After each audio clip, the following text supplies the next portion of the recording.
And we should be live once again for my mom, Roger Not animating again, Dissected Alive bi-weekly program or something. Hello everyone, and hello my co-dissectors, I suppose. Luke, how are you? Yeah, I'm pretty good. The flat's coming underway. Got some nice furniture for it. Got a nice table for the kitchen. From a furniture old furniture store. It's been painted, so we've been busy trying to strip it all off. We're getting an electrician in to sort out all the electrics, and I booked an appointment to have a smart meter fitted in, and also I'm going to see if I could swap from a prepaid meter to a direct debit meter. Nice. A lot of work to be done. You're trying to go for some certain theme for your flat, or you're just grabbing whatever's the cheapest? Cheap furniture, that sort of thing. But also, my mum has been telling me about upselling or something, where you take like something old, you improve on it, and you make it look all nice, and you could sell it on for like a higher price if you wanted to. She's already preparing you for that. Yes. Yeah, that's the reason why houses are so insanely expensive. Everyone's like upping up the price all the time. Yeah, because there's a TV show about these people taking stuff from the junk and making them look really nice. I mean, it's amazing what you could do with old furniture. Yeah, kind of weird. Your mom is already like poisoning your brain with that. That's something you have to worry about after you already settled in your home for a while. Like for now, your focus should be just making it livable. Exactly. Oh well, parents, boomers. And everyone that message pumped in their heads. Yeah, and Sala, Captain, how are you today?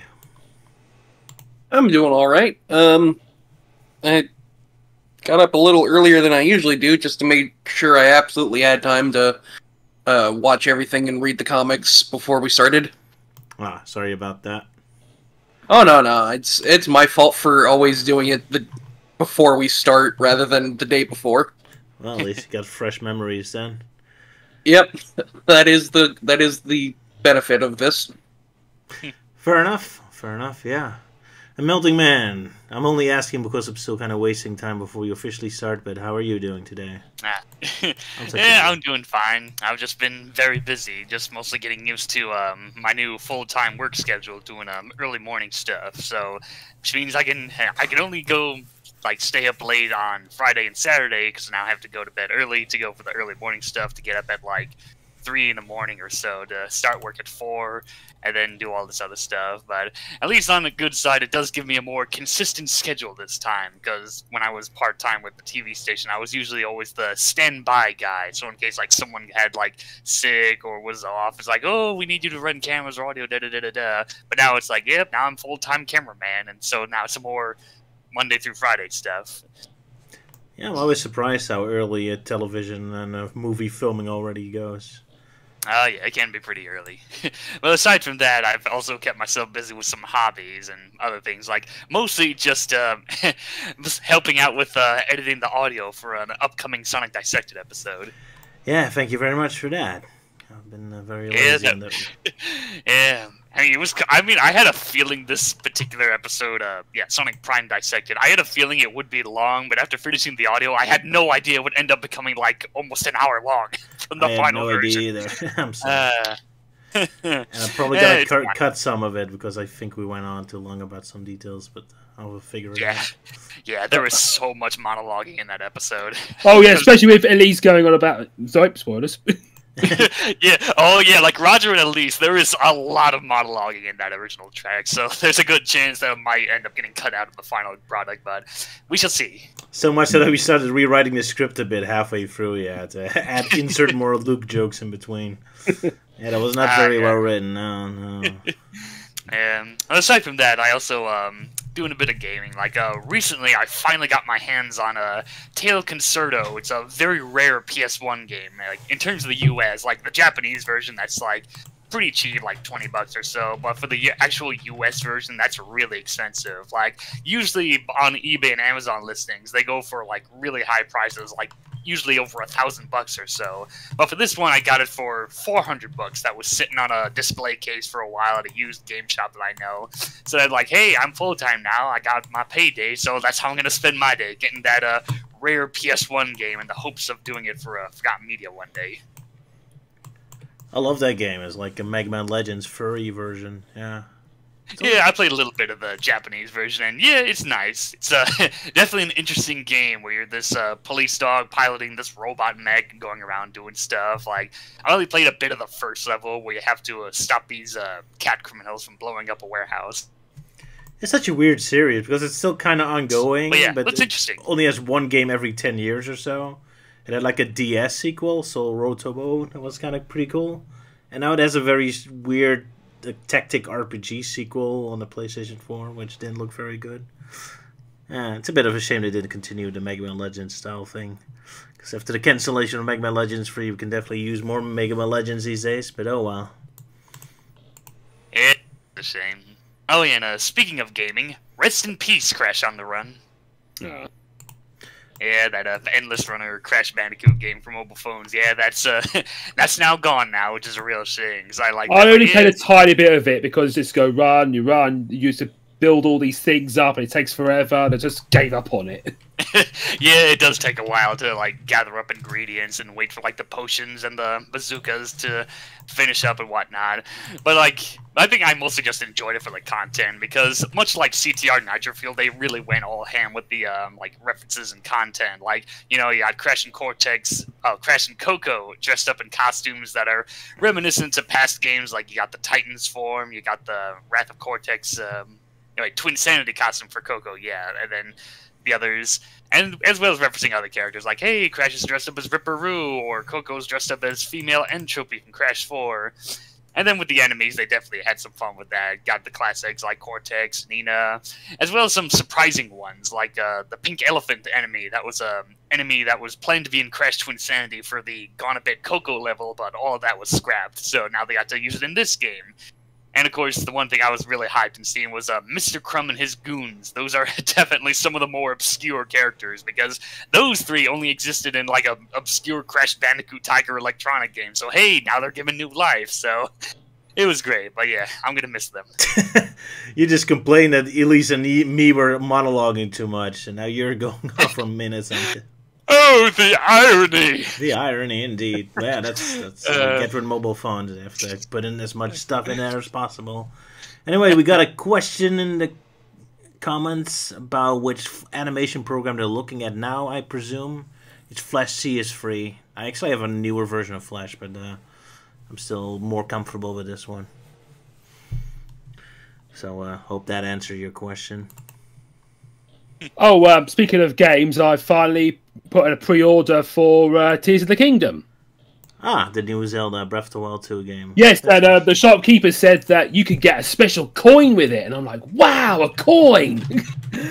And also, I think in other countries, so you can get like a bit of wood or something. A bit of wood, awesome. Yeah, my wife is looking forward to that as well. I'm not. Looks a little too generic. Need that bit of wood. Yeah, we need that bit of wood, and we shall name him Plank. Reference to something I don't know? Ed, Edd and Eddy? Oh, Ed, Edd and Eddy, yeah. Oh, there we go. I got the reference. Fun fact, the guy who voiced Double D in Ed, Edd and Eddy was the singing voice of Sonic in Sonic Underground. Oh, wow. Oh, yeah, I remember that. I think I remember at first hearing Sonic's singing voice in Underground, and I was kind of like, wait, that sounds like Bustin' from IMP. Oh, wow, that's so weird. Yeah, because it almost does, really. But then later I found out, oh, no, it's Double D. It's like, well, that's definitely a surprise. It's a small world sometimes. All right, shall we move on to the Sonic X episodes? Of course. There we go. Starting with the great return of the Chaotix, finally, and the return of Chuck. So, anyone wants to do a synopsis of Sonic X episode 59? I'll probably do it because it is just so hilarious. It's almost like a parody of sci-fi itself. And this episode is awesome, yeah. Because it starts off with Vanilla at the Emerald Shrine, Sorry, no, she's not Vanilla. That's Cream's mom. Oh, sorry, Cream's mum. I have to go with Beano parent naming conventions here. Yeah. Okay, we'll start with Cream's mum. She's at the Emerald Shrine. She's pining a bit because, meanwhile, back on Earth, Chuck and all the other characters who apparently have not aged in 5 years said, "Oh, even though we can't send living things through the Stargate, we can send objects through it." So they sent a whole lot of Chris's stuff, dumped it right in the Emerald Shrine, along with Chris's dirty laundry as well. I think they left a note as well saying, "Could you please forward all this to Chris, please?"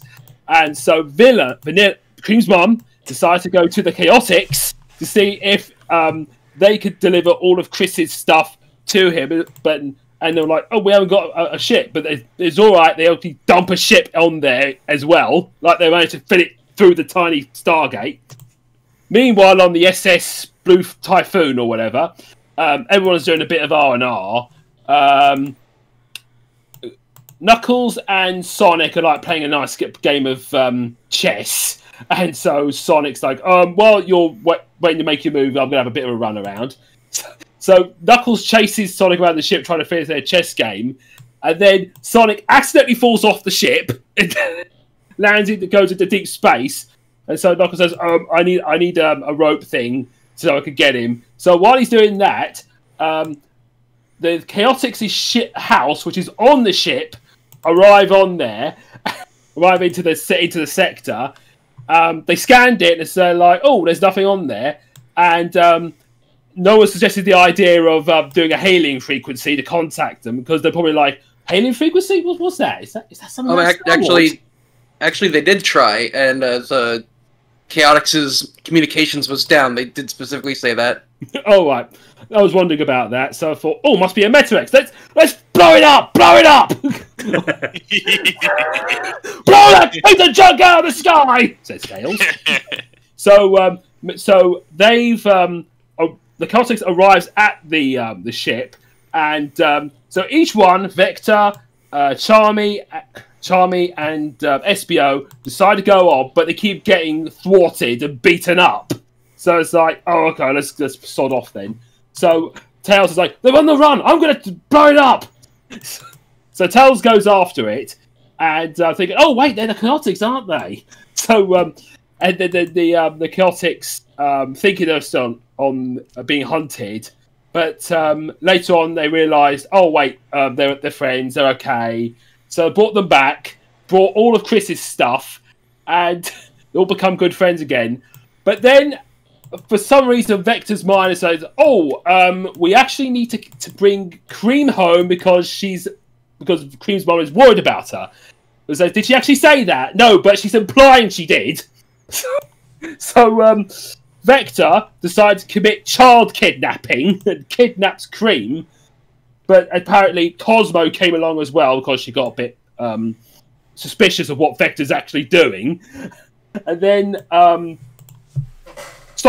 Knuckles managed to bring Sonic back, realise what's going on, says, "Oh, you can't." So he goes over to the ship, to where the Chaotix is, and smashes through the window. And apparently no one saw alien resurrection because they would have been sucked out of that window. And so it's like, no, it didn't happen. And so the Chaotix is like, "Oh, we're very sorry. We didn't mean that, anything like that. We'll bring the Cream back." So they allowed Cream to come home. They took a photo of her and faxed it to Cream's mom. And so they all went off into deep space. And I believe that's all it. Pretty much, yeah, except for the teaser for the end, but we'll talk about that for the next episode. Oh, yeah. Yeah. Because Rouge is like prowling around the ship and that, and apparently she finds a giant tank thing. Ooh, wonder who's in there. Dun, dun, dun. To be continued. But yeah, that's for next episode. So yeah, the Chaotix and the crazy episode. Yeah. It was a pretty awesome episode. One thing I think was hilarious about this was like when Chris first arrived on Sonic's world, Vanilla had gone to all the effort of painstakingly recreating Chris's clothes from memory, only for his parents to just send him a bunch of his children's clothes anyway, even though we assume they don't know he's a child. Yeah, so those clothes probably won't fit now. Yeah. I'm surprised he And this has is- that many clothes since we never see him wear anything else in the one outfit, even in the original seasons. Yeah. Yeah. But yeah, poor Vanilla. Then again, her sure, clothes are still being used, so she didn't waste her time, I guess. Yeah. She's still best bunny mom. Indeed, and she saves us from having to stare at naked Chris too long, so that's a... And also, this episode does show that Vector has like feelings for Chris's mom. Yeah. That's so you awkward. mean Cream's mom? Yeah, I think you mean Cream's mom. Like, Victor and Chris's mom? Like, what? I said Cream's mom. No. No, you said Chris's mom at I first. thought I said Cream. Yeah, I can see now. My mum's. To be fair, Chris' mom also looks kind of hot, so... Alright. Especially Don't blame him. I know. Yeah. Especially that leather Cream outfit mom, that she cream wore in that one episode. Oh, yeah. Yeah, it looks good in leather. Maybe Vector also likes Chris' mom, you don't know. Maybe he loves all moms. It's a mom thing. Vector really has the hots for MILFs. Yeah, he's a milf chaser. MILF chaser, yeah. There you go. But yeah, man, I really want to talk about the fact they always refer to her as Cream's mom explicitly, never as Vanilla. I'm kind of wondering if Vanilla is ever called by name, maybe during her introduction splash screen, maybe, but... Yeah, like the title, like the trading card thing. Yeah, I think that's the only time she's referred to as Vanilla. So they must know her name is actually Vanilla, but yeah, in the dialogue it's always explicitly Cream's mother, even when Vector's all horny about it. It's like you think then he doesn't want to think about her child, but no, he does. So now we can only imagine during sex he's still calling out Cream's mom. Yeah, it's so weird because like in the English dub, like in this particular episode, Vector only calls her Cream's mother only once, but in the Japanese version, it happens a lot more, especially with that certain scene. There's a comic we got in the UK called The Beano, with you got the character called Dennis the Menace, the UK Dennis the Menace, and his parents are actually called Dennis's dad and Dennis's mum. Yeah. It's kind of like the same thing with Fairly Odd Parents. Like, oh, it's Timmy Turner's dad, Timmy Turner's mom, yeah. But do they even do it in awkward moments, like you see their ID or their driver's license, and then it's still literally... well, they are... I think there was a letter saying, like, what is Dennis's dad, his parents' actual names, and they replied, like, his dad's name is actually called Dennis's dad, and he met a woman called Dennis's mum, and they knew they're meant to be. Match made in heaven. Yeah, there you go. Guess that's why Cream doesn't have a father. She never found a Cream's father. She did have Cream, but she never got the actual father supposed to have created her. Well, she was very friendly with the milkman. There you go. I'm sure she Yeah, was. very friendly with the milkman. Or was it? Or it might be the postman. Or both. Dun dun dun. Well. But even in the English version, they never refer to her as Vanilla. Then at least they use the more neutral madam, so it feels less awkward. But yeah, the Japanese version is super awkward. Yeah. Like, even when Cream is completely irrelevant, he's just directly talking to her. Still like, "Hey, Cream's mom." It's like, why? Now it just man. But Sonic's home planet is so devoid of any world building or any kind of personality of itself. Like, it's always... It's called Sonic's World, literally, and now Cream's mom isn't even allowed her own name. Now, I'm just kind of wondering if everything in Sonic's World has this weird thing that it doesn't have an identity of its own. It's always just related to the main characters. Like, like the milkman's name is literally the brother of the sister of the aunt of the roommate of Tails, or something. What was it? I am your father's uncle's sister. Yeah, fathers, brothers, sisters, cousins, former roommate. Yeah. Exactly. Everyone's like a Spaceballs name, but then always like in connection to one of the main characters. Like they're not allowed to have their own identity. Yeah. Or it could be just something. It could be something just more basic, like all the houses are not just called houses; they're all called Sonic's houses. 5 streets adjacent to Sonic's house or something. Yeah, the house next to the house, next to the house, next to the house, next to the house, next to Sonic's house. Exactly. 3 towns over, 7 streets adjacent to 2 houses next to Till's house. That's my address. The house next to the house next to the house of the guy who delivered groceries to Tails that one time. Exactly. Oh man, it's like imagine that trying to type that into like Google Maps. Like, oh, in a quarter mile, turn left onto the house, next to the house, next to the house, next to the street, next to the supermarket, next to Tails' house. I can already see the whole address on an envelope.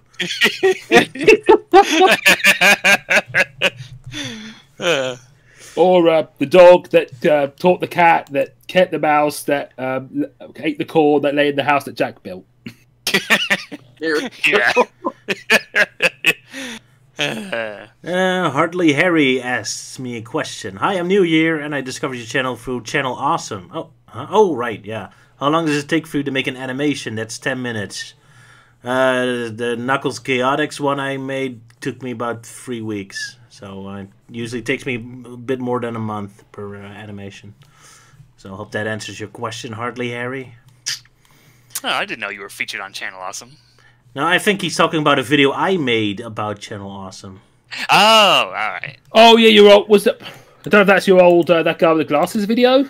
Yeah, I made a Dissected about it and an animation, so either one of those, I guess. Oh yeah, the Internet Critics Dissected that episode. That's featured John Arbuckle from Garfield. Oh, no, sorry. Oh, sorry, it's Davoo. Yeah, seriously, when you drew it, it looked like freaking John Arbuckle. That's exactly what the guy looks like, yeah.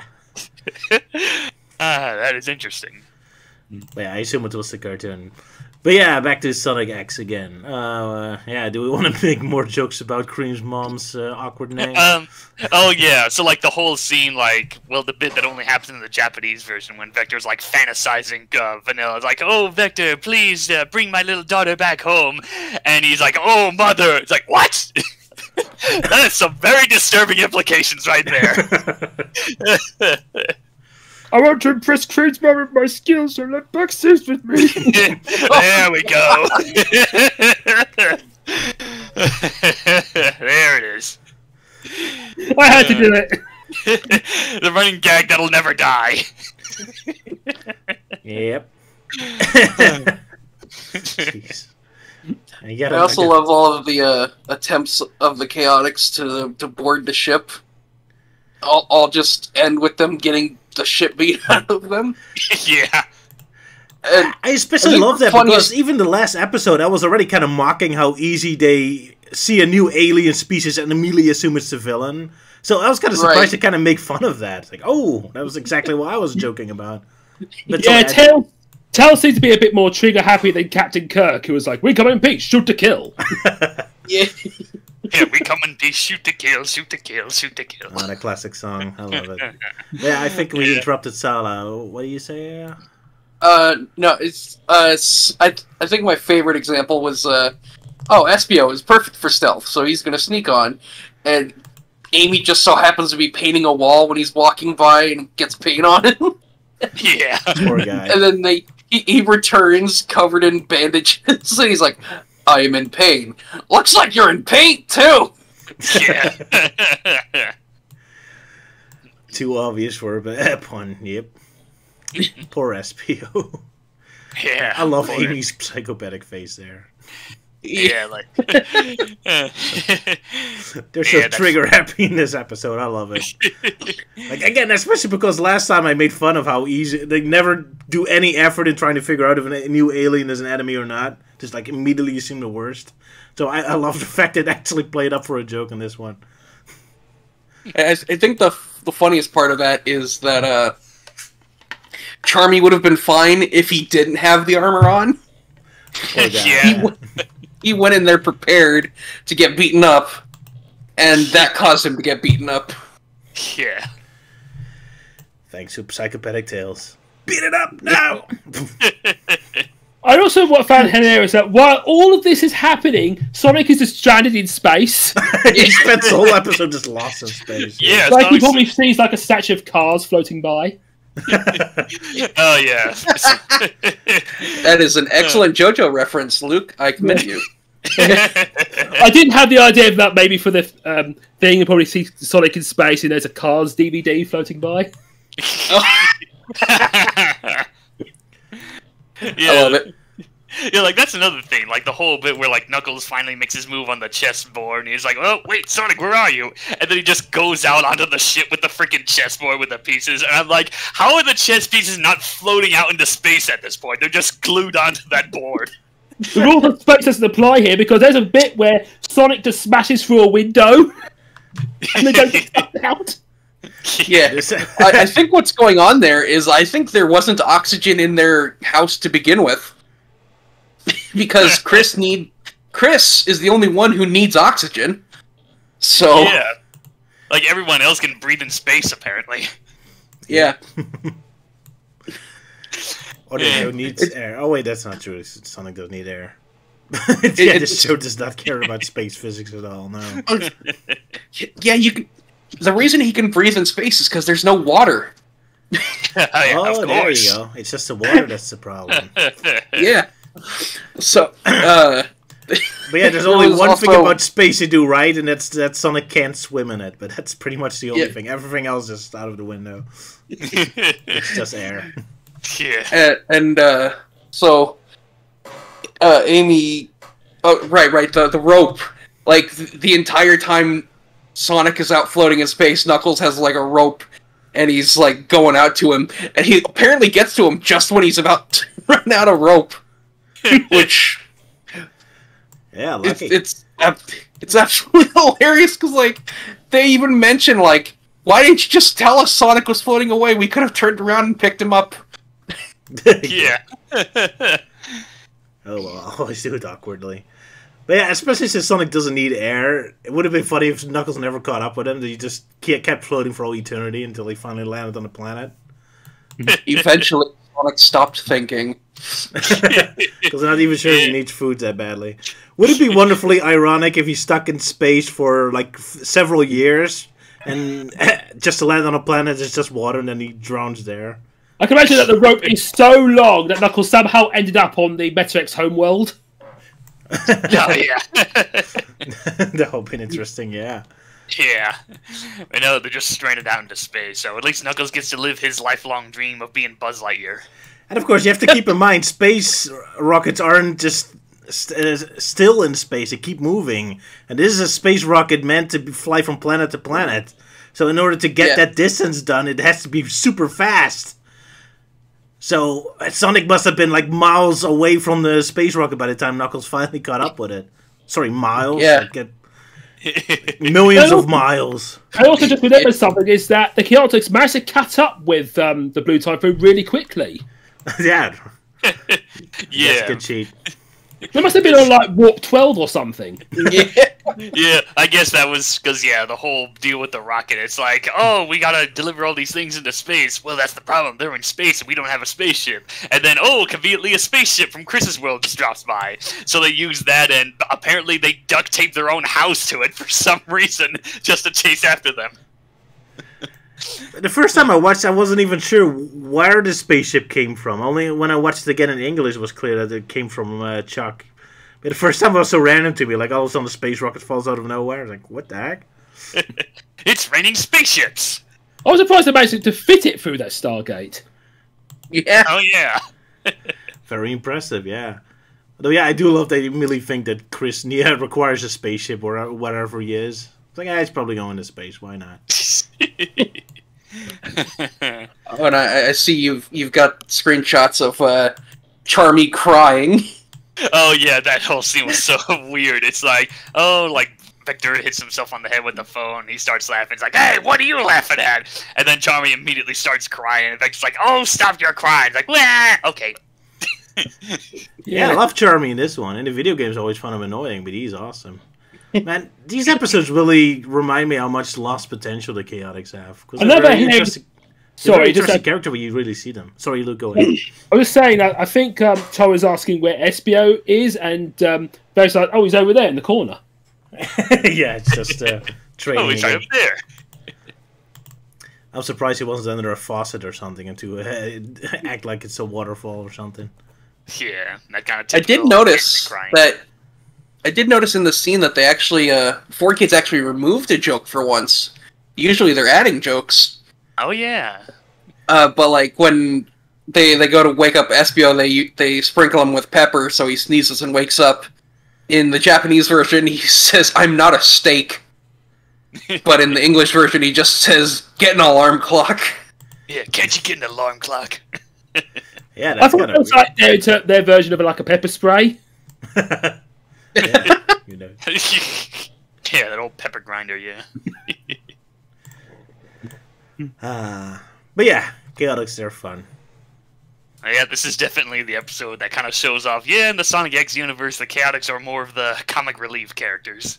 Well, technically, they're in the video games as well. They just never get enough screen time to show it off. Yeah. Yeah. Except the Sonic Forces. Then again, Sonic Forces, everyone's personality was eliminated. So Evil Robotnik doesn't do anything fun. Mm-hmm. I think, interestingly, and possibly ironically, the Chaotix were best shown in Shadow the Hedgehog. Because they're just, like, all over the place doing random things. Yeah. It's pretty great.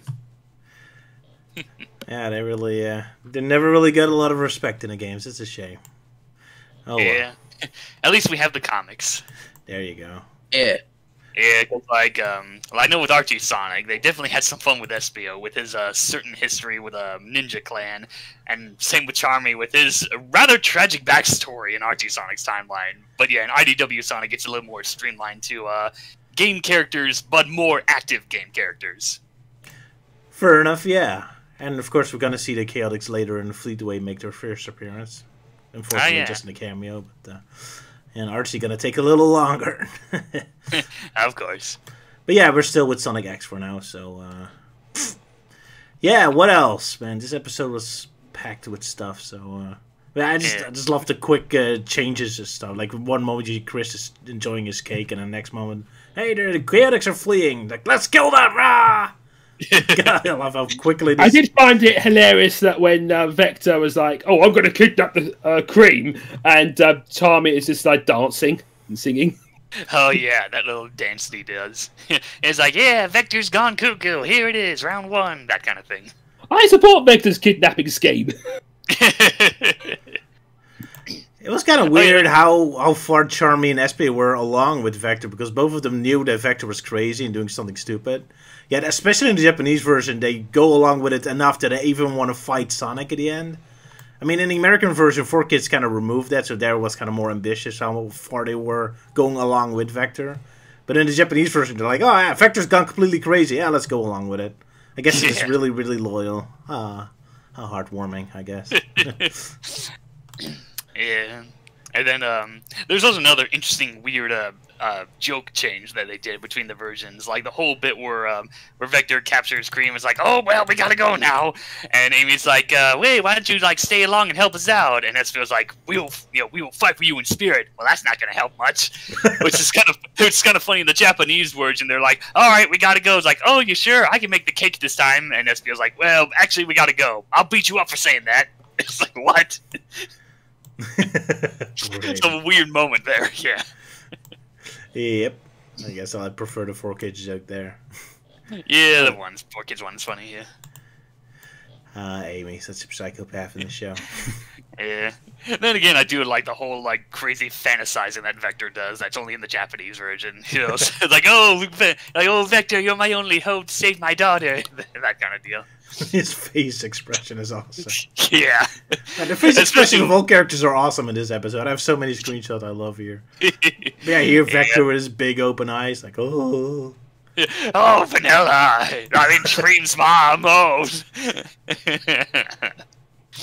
Man, it's such a shame that Chaotix gets so little screen time with Sonic X. And the previous episode was too wall breaky and more like recapping previous events. This is actually the only proper Chaotix episodes we have. Or are they going to show up later? I think not, right?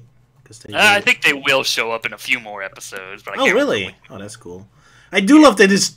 Because basically that spaceship they have is Chris's property, yet they just steal it and just call it the Chaotix spaceship.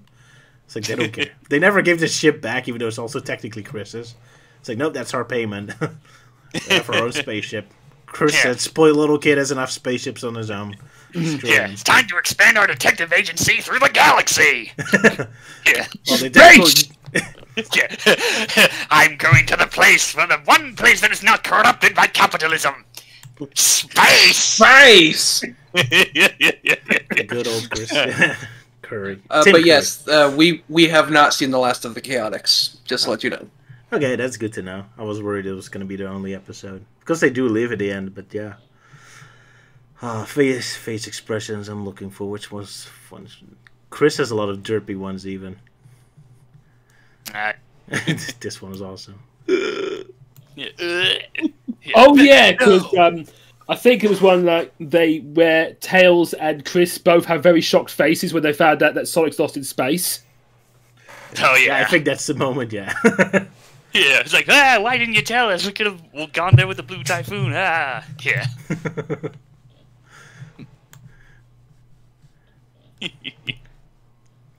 Oh wow. Or this face expression of Chris. He looks so derpy. I love it. This is definitely a very goofy episode. I love it. Yeah, it's a filler episode, but a fun filler episode. Yeah, that's why I don't hate filler episodes. I mean, of course, it depends on what you do with it. But if it's stuff like this, then yeah, give me. I always love filler episodes in anime. To be honest, even with shows like Dragon Ball Z, like the filler episodes are always my favorite because they explore the characters more. And they have a much better pace than the main episodes that go on forever. Yeah. But that's just me. Womp womp. Yeah. Oh yeah, Euan joined us. Yeah. Oh well, Euan returned. Hi, welcome Euan. How are you? I'm doing fine.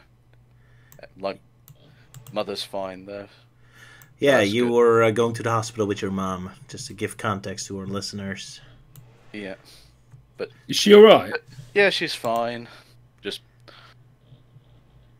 Well, I obviously won't go into that much detail, but it's nothing that major. Yeah, of So course. she'll be alright. Have to preserve her privacy. Exactly. Yeah. But yeah, even here it says Chaotix spaceship. It says on the card, even though technically it's Chris's spaceship. But even the show itself doesn't care. Like, nope, it's the Chaotix now. Screw you, Chris. Exactly. Just considering how the ship just randomly just materializes, like, how do we get there? Bonk. There it is. Yeah. How plot convenient. Yeah. But I also find it funny of like how when Chris is basically just moving boxes, he just like acknowledges it's like, oh, my grandpa built that ship. Okay, just walks away. Like, that's it. It's like he's not that amazed or interested that his grandpa built an entire spaceship for him. Yeah, little ungrateful punk. And that the whole theme of the episode is about respecting your family's wishes or something. Even though even though like, because at least with Cream, she says like, Mum, I'm going to go with the Yellows to try and save the world. Is that okay? Yeah, sure it is. Whilst for Chris, he just basically just leaves a note and just hightails it out and locks it all up. Exactly, and Well, even the ship route, sabotages them. Yeah. Yeah. I mean, that's, to me, it's just like, you know, and I think there's even a point where he kind of mentions about the whole sort of family thing, and yet I just looked at him as like, dude, you basically didn't even say a word to your parents when you left. You ungrateful sod. Exactly. And even worse, at least Cream goes along to help. Chris does it out of selfish reasons, and he's basically destroying their universe. Because last time he did something selfish like this, he also almost risked the universe when he kidnapped Sonic. So Chris is like a 100 times worse than Cream. But yeah, like one thing at the opening bit, at least with the Japanese version, of where like Chuck mentions like that they can't like send anyone through the gate, they can at least send stuff through, or like objects and such, you know, stuff that isn't alive. And they're like, so you mean? And like he smiles with a nod, and I'm just like saying in a grandpa type voice, yes, I'm going to send him a nuclear bomb. I'll blow him to smithereens. I'll blow up the little bastard. Yeah. Exactly. Nah, but because then he would kill Tails. He would never do that. He'll just build a homing missile instead to make sure it just hits Chris.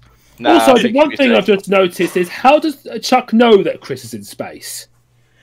That's a good question. Yeah. That's why I made that joke. Like, oh, he just sends a spaceship just in case. Yeah. He's a spaceship just in case you want to go to space. Exactly. I suppose you send him like the boat as well. Yeah. Indeed, he doesn't give a car or a boat or a plane, but probably would be more useful if he just stayed on the planet. No, he just randomly happens to know he knows he goes into space. Oh, wow. Cartoon logic. I love it. Oh, well, I mean, it's... But yeah, it's just kind of funny of how everyone just seems like brain dead at this point. Because like everyone just kind of just gave up at this in this episode in terms of being logical with anything. Yeah, it's a full-blown rule of funny. Yeah, it's like they asked me to write an episode all of a sudden. Yeah, an episode that I imagine you'd probably end up animating one day. Not saying you have to, but it's just something like, if you did write the Sonic X story, then obviously you'd be like, maybe I could do it, but then again, they've already done it for me, so why bother? Exactly, yeah. Nah, I'm not gonna make a Sonic X Roger-ified. That's just for Sonic Boom. Yeah, the Sonic X Roger-ified. There was only 2 episodes for that, yeah. We got another question in the comments. What do we think of Sonic 2 live action? Oh yeah, because I never finished that Dissected. Yeah, it took so long to have finished it, has it? Yeah, it's still kind of stuck in development hell. Yeah, it's too much work. I mean, I'd be laughing if it is eventually finished, but it's like a year later and you still using the old sort of voice line of spoilers. The movie's been out for a month now, and then I'll just it's been a year, Roger. Get with the times. Well, I think in that one, or at least the work in progress one we showcased, it started off like spoilers, like warning, these are spoilers, and points to the parts of the play. Yeah. But I do know there is a line in there, at least in that one rough cut, that's very outdated, is the whole bit where the captain's talking about, like, oh, we haven't seen a trailer for the Mario movie yet, and a year later, we now have a bunch of trailers for it now. Yeah. There you go. I just wait until we get the trailer of Mario 2, or before Mario 2 gets a trailer, and then I release the Sonic movie. So that the captain's line is still relevant. And it's kind of funny because, like, right now I've actually been trying to, finally get around to reviewing the live-action Sonic films, and I've definitely been doing a lot of rewriting myself because I had the script for it finished like a year or so, and that was kind of still back the day when I was still a bit bitter and cynical. So now I'm definitely pulling out the scissors and cutting out a lot of stuff. Like, originally it was going to open with me going over like almost all of the games from the Meta era, but now all that's cut out. So no, we'll keep it short and simple. And that I'm not legally to talk about the games anymore, so there. But yeah, the guy asked our opinion about Sonic Movie 2, and we still haven't said it, so I really enjoyed it. I thought it was great. Yeah, I liked it. It was definitely a huge improvement over the first film. Absolutely. And unlike most people, I love the gun scene at the wedding. That was awesome.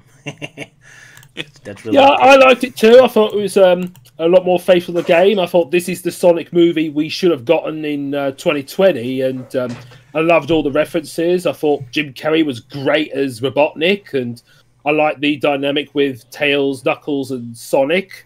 I'm not a big fan of like the wedding scenes because it was like you switch chat with someone watching a different movie, but after that it was all good.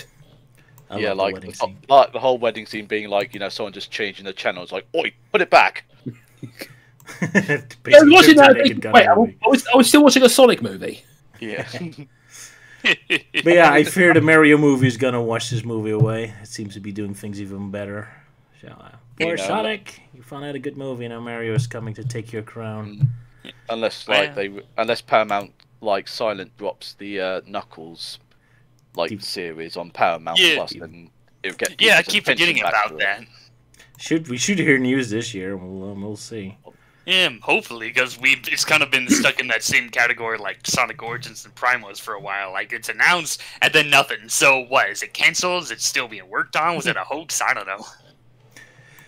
At least one thing I do like Sonic 2 over what Mario movie is going to be is at least Sonic 2 the movie is trying to be its own thing. Well, Mario the movie seems to be a little too much reference heavy. oh, here's Mario Kart. Oh, here's this. Oh, here's that. So I fear the movie gonna have its own identity. But we'll see. Oh yeah, that is. Yeah, now that you mentioned it, there actually was a new trailer that popped up from well, a low quality one, but basically they showed off like screenshots of a bomb battlefield from Mario 64 and a world from Mario Odyssey. So yeah, it feels like they're really going reference heavy on that. Yeah, where Sonic the movie 1 had too little reference to the game, as Mario's going overboard in the other direction. So we'll see. Even reference the old Mario Brothers Super Show as well. Yeah, oh yeah, but they brought back the song in that trailer. Yeah. And the voice actors of Peach, apparently, from that old show. Yeah, there's been some talks that the voice of the woman in that particular trailer is apparently the same gal that did the voice of Princess Toadstool from Mario Super Show. Sounds like it, because they had a very Mario-ish cartoon voice, so could be. But wow, we're going a little off topic, so yeah, that's our quick thoughts on Sonic Movie 2, I guess. Yeah, are we done with Sonic X? Or at least this episode? We got one more episode, yeah. Yeah. Unless Euan wants to give quick thoughts on the episode before moving on to the next one. Well, I think I probably already mentioned it, like, everyone's behaving like a bunch of idiots. That's why I love it. Alright. Hey, at least here it's on purpose, unlike other episodes where they're not supposed to be idiots. I guess. Also, with this screenshot on screen, it continues my fascination on where exactly Vanilla's home is, because every single time we see it, the background looks different. Because at first it looks like in the middle of a forest, now you do get more of an implication it's in a town. Man, I really wish we got more world building with Sonic's World. Like, you only see brief glimpses of it. I'm like, this looks kind of cool, a cool town. Why don't we see more of it? But oh well. Yeah, I mean, like, and of course, like one thing that kind of keeps popping up for me every time I keep seeing it is like, you know, of how when like the planet Egg from Sonic's World gets stolen, like all life seems to like wither and die, but yet here it's like all fine and dandy. It's like nothing seems to be happening at all. There's like no sort of like desperation or anything to like get everything sorted. That's a good point too, yeah. Because the forest around the Master Emeralds was immediately dead, like within a second. And yet Vanilla's home, which should be very close by, is just still doing perfectly fine. Yeah. So it's kind of random, yeah. Yeah, and the fact that when everyone's just, like, keeps on, like, Vinvector says, like, Cream's mom, I'm just imagining Vanilla shouting, like, every time. Like, shouting at the top of her lungs. Just faintly hearing in the background. Every time they say, like, oh, but Cream's mom loves me. It's like, it's Vanilla, you idiot! It's Vanilla, you bastard! Yeah. Poor Cream's mom. Yeah, she should be lucky she's Cream's mom and not the girl that hangs out with Sonic's mom or something. Even Cream isn't allowed her own identity. And of course, Cream's not even allowed to be in the games nowadays. So there you go. Poor Cream. Yeah, outside of like Sonic, like Sonic Forces Speedrunners and Sonic Dash. Yeah, the mobile phone games. Fair enough. Better than nothing. At least there's also IDW Sonic that's keeping those characters alive. Indeed. All right, shall we move on to the big Shadow episode? Dun dun dun. Well, spoiling off the top, aren't we? Yeah. Yeah, well, I mean, especially when didn't surprise him. Yeah. Especially with like in the Japanese version when Chris explains about like what's happening in the next episode, and my response is like, "Whoa, calm down, Chris. Calm down. We'll get to there when we get to there." Then again, even in the Japanese version, the episode name already spoiled it. So yeah. Oh well. No mystery. None at all. Even though the episode isn't really that much about Shadow, he's more of a Deus Ex Machina than really the topic. But yeah, who wants to do a synopsis of the exciting Shadow episode? I'll do it. Oh, go ahead, Sala. Okay, sure.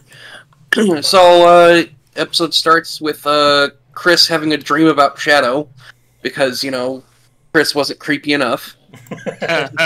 And yeah, so he wakes up to an alarm going off, and like he looks at Shadow's inhibitor ring for some reason, because he's reminiscing. And like they found a Chaos Emerald in space, so they're chasing the signal. Meanwhile, Rouge has found Shadow inside the capsule, which means somehow Eggman snuck Shadow's body back through the gateway. And which doesn't make sense because like now there's 3 people from Chris's world that are in this world. So why isn't time stopping? But ignoring that, so Rouge officially joins Team Eggman because like Eggman knew she was there the whole time. Sonic and friends find a planet with the Chaos Emeralds, and Sonic, Amy, and Knuckles go searching for it in a spooky castle. Which turns out the castle is actually a living ghost being, which is haunting them and like trapping them and trying to kill them or something, and using the Chaos Emerald as bait. It's pretty much a castle with all these weird rooms of illusions in some ways. A castle of illusions, you might say. Like they'll enter a dead end room. They'll enter a dead end room, turn around, and the room they just came from is completely different, and like they can't find the way out. So Sonic just jumps through a wall, and that works. So he jumps back through, and then he jumps back again with Knuckles and Amy, and then they fight the giant ghost thing, but like it doesn't work. And then Shadow shows up, and he completely obliterates it, and then leaves. Pretty much. It's kind of funny how this episode does a great job in setting up very interesting and complicated problems for our heroes, just to immediately anticlimactically solve it. Like, I was really into how they were trapped in a haunted castle. It was really awesome, and then just Sonic jumps out of the wall. And I thought, it can't be that easy, because the challenge is going to be, how is he going to get Knuckles and Amy out of there? And like 5 seconds later, Amy and Knuckles are also out of there. It's like, wow, that was solved easily. What was the point? You set up all this up, you build this all up, and then just immediately throw it out. It's like, wow. Yeah. So I did kind of find that a bit funny, like of how Sonic managed to like get out of the castle, then jumps back in, only to literally jump back out again, just as Knuckles and Amy just literally just jumped out themselves. So like other points. He just gave up at that point. It's like, okay, fuck this Castle of Illusion stuff. Whee! To me, the castle kind of reminds me of like Hang Castle from Sonic Heroes, where like it all changes and different rooms and shifts and all that. That was probably the reference. I was thinking about that too. So good point. Yeah. I didn't even make that connection. Because they were never upside down. That would have been a greater reference, I guess. Yeah. And there was a bit of a hilarious bit where Sonic, Amy, and Knuckles cross the bridge, and Sonic's a bit scared of falling into the mud, and Knuckles like puts his foot on the bridge, making Sonic freak out, and Amy's like, "Oh, stop picking on him," and Knuckles like, "I'm so smart." Yeah, for some reason that only happens in the Japanese version. They cut that out in the English dub. I guess they don't like bullies there. But yeah, we've got to talk about the side story of Chris and Cosmo, who didn't go into the castle, but instead went into a deserted spaceship or something. Yeah, they found a deserted space colony next to the castle. And there we suddenly get something shocking. An Anthro character that's not a main character we've ever seen before. Looks pretty awesome, but unfortunately only gets a quick cameo and that's it. Yeah. What I have noticed about that character, he looks kind of similar to Kimber the White Lion. Yeah, that's really that style. He does, yeah. Yeah, it really does. I wonder if that's Astro Boyish, yeah. Yeah, I mean, I'm kind of wondering if that's what everyone was kind of going on about back then with this character, because I definitely remembered it being shown, but I wasn't aware of who it was and the context of it. Yeah, I remember seeing fan art of like this guy. I don't know if it was the actual character or just someone making an OC based off of it, but yeah, I've seen this on DeviantArt a couple times. It's a really striking design, and that for just a character who makes a cameo appearance. But I think this is the first time we see other Anthro character that isn't a Sonic main character actually have a line of dialogue, so that's shocking. I mean, you saw a couple make a cameo before, but now with a line, ooh. And not living on Sonic's planet for once, yeah. Yeah, so it's an alien version as well. But yeah, I don't think we're going to see more of them unless I'm mistaken, because apparently I think that's all we're gonna. I think that's all we're gonna get. It's just this thing that, well, according to his card thing in the Japanese version, he's apparently known as the Habadan. There you go. He looks so happy, even though he's dead now. Yeah. Yeah. He shows up with that message, and he's all like, "Everyone died." The end. Exactly. Thanks, Patrick Star. What an amazing story. Yeah. What a cool story. What a story, Mark.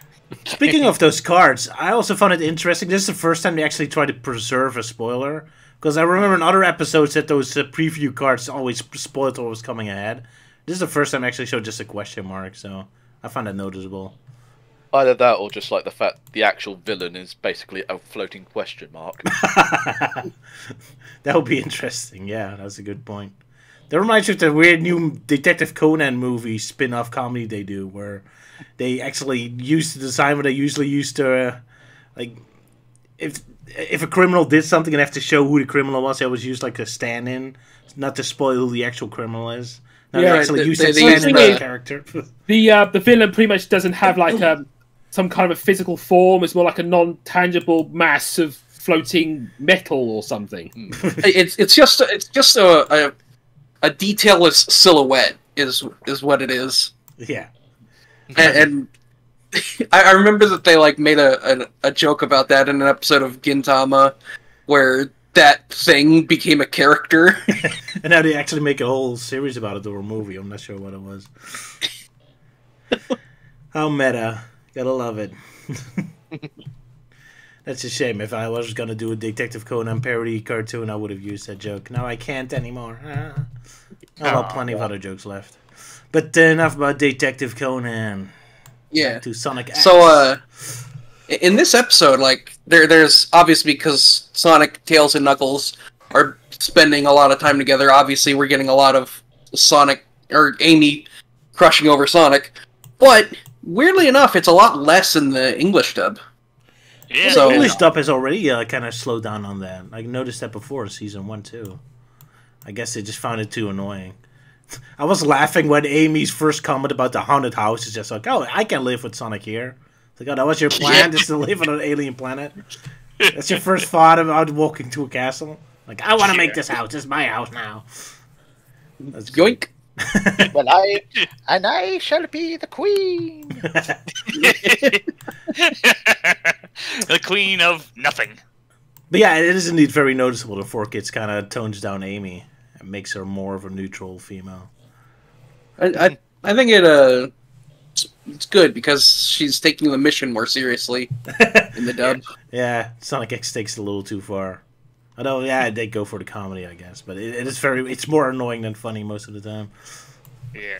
I haven't been keeping track of the emeralds, but I have noticed that Rouge noticed a Chaos Emerald in Shadow's chamber, and I was like wondering how that got there, because like didn't Sonic send away all the Chaos Emeralds? Because I don't know if they got it earlier or it's like it crashed into like Eggman's ship or something. Well, I think there was an episode before this that was the whole the plant episode where they're looking through and then at the end like, oh, there's the red Chaos Emerald, and Rouge is like yoink, but then later Oh, found now out, we're like, back. Okay, oh, thanks that's for a that. fake rare. Yeah, so the real one then. Yeah, I kind of lost track of how many of the Chaos Emeralds they have so far. Yeah, it turns out there was probably like 24 of them or something. Yeah, going off of Sonic the Fighter's logic there. I was gonna say that. Yeah, or Sonic Spinball, like that one had 16 emeralds. Yeah, Oh my gosh, yeah. that was insane. And they were all green. Yeah. I thought they were blue in Sonic Spinball. Yeah. I know in Archie Sonic Oh. they started. Yeah, I know in Archie Sonic the Chaos Emeralds started off like, oh, there's hundreds of green emeralds on the planet because they came crashing down from a meteor from prehistoric times and whatnot. Green is I think emeralds are always green in real life, right? Yes. Yeah. Well, So I guess they got it right. yeah. Yeah, you're right. They were blue in Sonic Spinball. Huh. Yeah, that surprised me. I remember them being green too. Maybe it's the Game Gear version then. Maybe I don't know. I think the Game Gear version was still blue. Yeah, maybe just Roger and I are misremembering. Yeah. Have it a Or maybe. there. Exactly. Yeah, or maybe Roger and I are from an alternate timeline where they were green. And originally coming from the Berenstain, Berenstain universe, or Berenstein, or whatever. I come from a universe where I never even read either Berenstein or Stein. We don't have those books here. Aw. Poor Berenstein, Stein, whatever. Stained. The Bears. Yeah, Anyway, so back to saying Sonic like X. where that red emerald came from. Sorry, what was that? I was just pointing out like when Rouge found Shadow's emerald chamber, there's the red emerald there, and I was just wondering where it came from because I wasn't sure, kept track of it. Because didn't Sonic send away all the Chaos Emeralds? Yeah, I did, but they've been tracking them down. Yeah. Yeah. Yeah, I can't remember where he got it from either. I think maybe he got it off screen. Makes sense. Okay. All I remember is, there was the fake red one that Rouge got, and she was bathing with it. Oh yeah. Yeah. Like, didn't Knuckles give Eggman a Chaos Emerald when he was doing that whole like, oh, like Knuckles, I've been bad, I've seen the error of my ways, I want to be good, that kind of thing, from like leading up after the whole saving Yoda and his people. I don't think he got it. I mean, he was helping him try to distract Sonic. Yeah. All right. Yeah. Yeah, I don't recall anymore. It doesn't really matter, I guess. Yeah. Someone in the comics will point it out after we finish this. Yeah. Anyway. Probably. Yep. But yeah, anything else? Yeah, we haven't said anything about the actual fight with the Ghost Meta Rex yet. So that was a bit of a crazy fight. Yeah, well, it's definitely an interesting Meta Rex. It's like, I think its basic design is just an orb, but it's hidden up in the clouds and has all these telepathic powers of like, creating like solid metal and this controlling the muck and doing the whole Castle of Illusions thing. So definitely it seems to be more powerful than a standard Meta Rex so far. An orb? Or maybe a moon. Maybe the end from Sonic Frontiers got a preview here. Yeah, there's the main inspiration for the end. It would have looked more impressive if it did all that.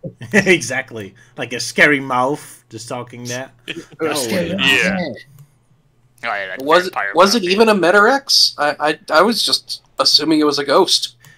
That could also be true. I'm not sure.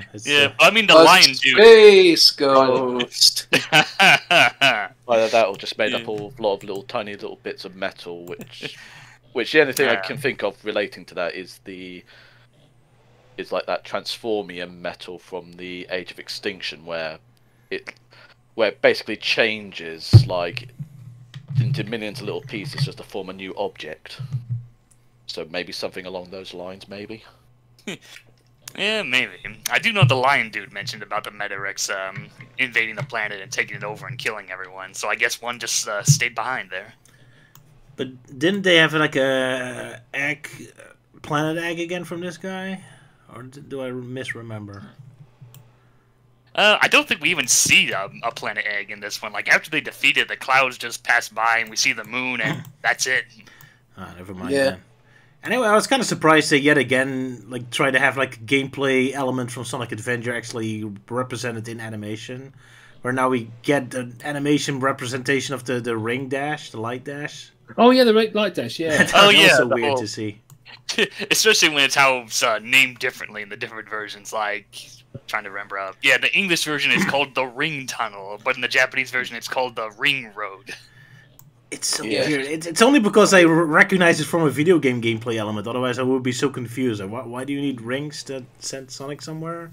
And can't you just use them to teleport again? It was really random. But yeah, so gameplay representation. Hooray! This is what a light speed dash looks like in animated form, I guess. I mean, for me, though, because when, like, the whole Ring Road thing, I was assuming, like Chris just gave Sonic some, like, upgraded shoes so he could perform the light speed dash, but instead it's just like, nope, we're just basically taking an element from the Sonic Chaos game from the Master System and Game Gear games, and then just having Sonic go through rings like Earthworm Jim in a way. It does kind of resemble the bonus levels of Sonic Chaos, yeah, where you have those flying shoes. Huh, that's interesting. I think one thing I did put, I think it was this episode where you see Sonic falling, and then you get like all the characters saying, "Oh no, Sonic," but they don't look that concerned. They're just like standing there going, "Oh, Sonic." Yeah, especially since gravity doesn't do anything anyway. Who cares? The guy falls Oh from space no, all the I'm time. falling. Okay. He falls from space all the time anyway. Who cares? Wee. Makes you wonder why he dies when you fall off a cliff in the games anyway. Guess there's water underneath or something. That's why. But yeah, Chris gets his moment to save the day. Ish. Until he gets shot down by the Metarex, yeah. Yeah. Poor Chris. And then Shadow gets the real chance to save the day. For his cool... A wild shadow appears. Dun dun dun. I mean, like, Sonic just shouts, like, Chris, don't come any closer, but he's like, screw this, I'm gonna save you, Sonic! Yeah, the English dub is like, oh, Chris, don't come any closer, I don't care! And the Japanese version, it's like, no, Chris, no, Sonic! So, of course, he always has to yell out Sonic. Yeah. I do find it hilarious that when Shadow came back to Rouge and Eggman with the emeralds, just falls over and dies. Oh yeah, Yeah. right. Yeah. At the very end of Because the episode. He doesn't have his inhibitor rings, which is weird because, like, Chris has one, but where are the other three? Floating in space on Chris's And- universe still. And for that matter, why does Chris have one? Did he bring it with him, or did Chuck send it through the portal? Probably sent it. I don't know, I over kind of all the assumed other Chuck places. just sent... Yeah, I just kind of assumed Chuck sent it through the portal. That's a very good question. Yeah. He's like, yeah, you'll probably want this. But are they ever You'll going to wanna explain remember it. those inhibitor rings? Because it so came out of nowhere. The video games never explained it. They kind of go into a little bit of detail a little bit later on. Yeah. So, not like too much, but like something. All right, apparently. Basically, they are preventing Shadow from overtaxing his body, I see. Okay, I'm looking Which forward is to the why he- explanation. which is why he collapsed at the end of this episode. Right, because he used too Yeah. much power. Yeah, unless he was a robot, and Robotnik's like, oh, damn it, the batteries went dead. If we go for the Shadow Dash, I can imagine like it falls out and goes, we didn't have a Shadow! Oh, that was just a prototype. Bring in the next prototype. Man, can we talk a bit about the scene at the beginning where when Eggman finds Rouge on the ship? Because he felt so out of character, especially in the Japanese version. When he talked first, I thought it was a different character because his voice sounded completely different. Like this is the most serious we've seen him. It was kind of shocking moment. Yeah. Especially in the Japanese. Yeah, especially in the I Japanese. mean, maybe just because like he's a bit like concerned for like Shadow's well-being to the point because he doesn't want him to die. Yeah, he's very nice to Shadow that's why and he Rouge. It's kind of neat Yeah. to have that dynamic continue from Sonic Adventure 2. That's pretty awesome. Yeah. It kind of makes more sense with Shadow because technically he's the only somewhat surviving family member he has in some ways. Oh, I didn't think about that. That's a good point. Yeah, it is family. Aw, Eggman is a family man. Who would have thought? Even if it's a weird... After Sonic Frontiers, everyone. Yeah, there you go. Well, of course, Archie Sonic did it first, but, you know. He's been taking tips from Vin Diesel. And I did it Yeah. second with my Robotnik family cartoon. I think you mean movie Sonic, who took advice from Vin Diesel. Yes. It's all about family, Tom.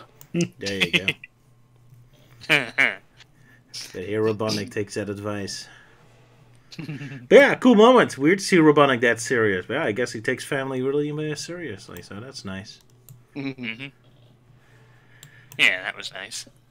Especially, although it is kind of weird that I feel like in the Japanese version, it seems to imply that Robotnik knew that Rouge was on his spaceship the whole time, while the English dub they don't really bring it up much.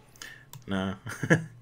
Yeah, because it's kind of random because he doesn't really act on it. But I guess he already knew something was up when his Bokun suddenly had great ideas. So he probably already figured, like, okay, something is Oh wrong. yeah. And inversely, the Japanese version doesn't. Rouge doesn't imply that like she's been there the whole time, whereas in the English dub, she hints at she's been working with Bokun. All right. Oh yeah. But yeah, with Robotnik finding out that Rouge has been there the whole time, well, I guess he just caught her that one time when she was bathing. Forgetting about Maybe he had Sonic. security cameras there. I wouldn't be surprised. Yeah, it was secretly watching them. All right. Yeah, take All those about gloves you, off, lady. Rouge. Well. But anyway, yeah, this like someone in the comments already mentioned, this card says that the ghost is a Madarax. So it is a Madarax. Yeah. Hooray! Yeah. But of course, it's just left as a question mark too. Keep it as a mystery of what its true form is. There you go. Guess they should have done that with the End of Frontiers. Yeah, just a giant question mark as final boss. Yeah, Sonic versus the Riddler. There, that's the real thing. The anti-Riddler. Hey, it's fitting he fought the Jim Carrey before, so here's another Jim Carrey character. Yeah, there we go. We brought it back around. It's all come full circle. Exactly. He's just doomed to fight every incarnation of Jim Carrey. Can't wait to see him fight the one That from was like done in How It Should Have Ended, where he fights all and all his friends fight an army of Jim Carrey bots. Yeah, it's Amy versus Ace Ventura, Knuckles versus the Grinch, and so on and so on. Perfect. Okay, are we done with this episode? Yeah. Yeah, I think I'm done. And then, strangely enough, Big the Cat versus the number 23. Of course. But who fights the captain from the Kick-Ass? Jim Carrey. I don't know what his name was. It's the most gritty series. Oh, the Foreshadow, of course. Oh, yeah. It's the more gritty Naturally, version yeah. of Jim Carrey. Right, we're going to Sonic the Comic. Sonic Fleetway again. Yeah, Fleetway. Oh, we're only doing 2 episodes of Sonic X. Yeah, we only did 2 episodes of Sonic X this time. Yeah. Oh, okay. Because the next episode was pretty cool as well. But yeah, we'll leave it for that. Sorry, Luke, did I make you do too much homework today? It's kind of ironic because like last stream I watched the episodes in advance, but then we changed it at the last minute, so now poor Luke went ahead and watched an episode ahead. Yeah, we changed plans a little too often. I was supposed to do the Sonic Dissected Sonic Prime, but that took way longer than expected until I just threw it to a Melting Man to fix it up for me. Yeah, and that's what happens when you team up with Last Minute Man. Exactly. I'll just toss it and it just make a nightmare for you all. Oh well. But yeah, Sonic the Comic with our exciting climax of the Death Egg and their Sonic and Knuckles adaptation, I guess. Anyone wants to do a synopsis? Yeah. I suppose I will, because I've been writing some of this stuff down. There you go. Okay, which issue is this? This is issue 51. 51, okay. Yeah. Kind of like with the front cover, like Amy's like, Riverside Sonic, I found a new boyfriend. Is this the first appearance of Amy's Fleetway outfit with the heart shirt and a Scottish skirt? Because usually she has that weird caveman dress on for some reason. I think, not the first one though, but just can't fully remember which one it was that she started wearing. Like, iconic. But they really hate you drawing her original outfit for some reason. Oh well. Yeah, I know once phased out. I guess it's just because of the colors from the classic look. They just kind of look ugly. Fair enough. Although I still hate that caveman dress worse, but that's just me. But we'll get to it when it shows up later. Exactly. But yeah, let's start off with part 1 of Disaster. So Sonic and Knuckles on the crumbling Sky Sentry spot something coming out of the clouds.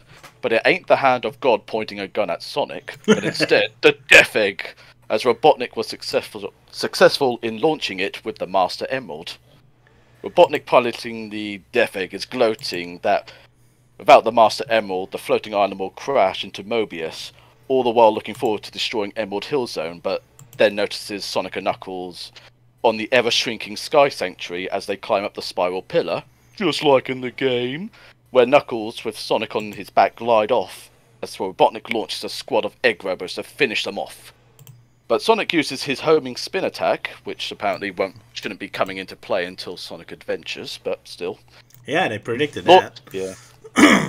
Yeah, using his homing spin attack to get on board the Death Egg while Knuckles floats back to the floating island as he has an idea. Sonic explores the Death Egg for Robotnik, but then gets attacked by Spike Bonkers, which Sonic naturally starts smashing them up, all the while insulting them. Meanwhile, Knuckles in the ancient chambers on the floating island activates some controls to pilot the island towards the Death Egg while yelling, I'm coming for you! In a Peter Cullen voice. Oh, it's a shame I didn't know about Knuckles' power here before, because it's such a scene out of my parodies where Knuckles can actually control his floating island like it's a car. That's so begging for a parody cartoon. I do like the idea that the whole floating island is itself is a ship. This is what I want to see if they ever make a Team Sonic Racing 2, where Knuckles' vehicle's literally the entirety of floating island. Like his vehicle's bigger than the racing course.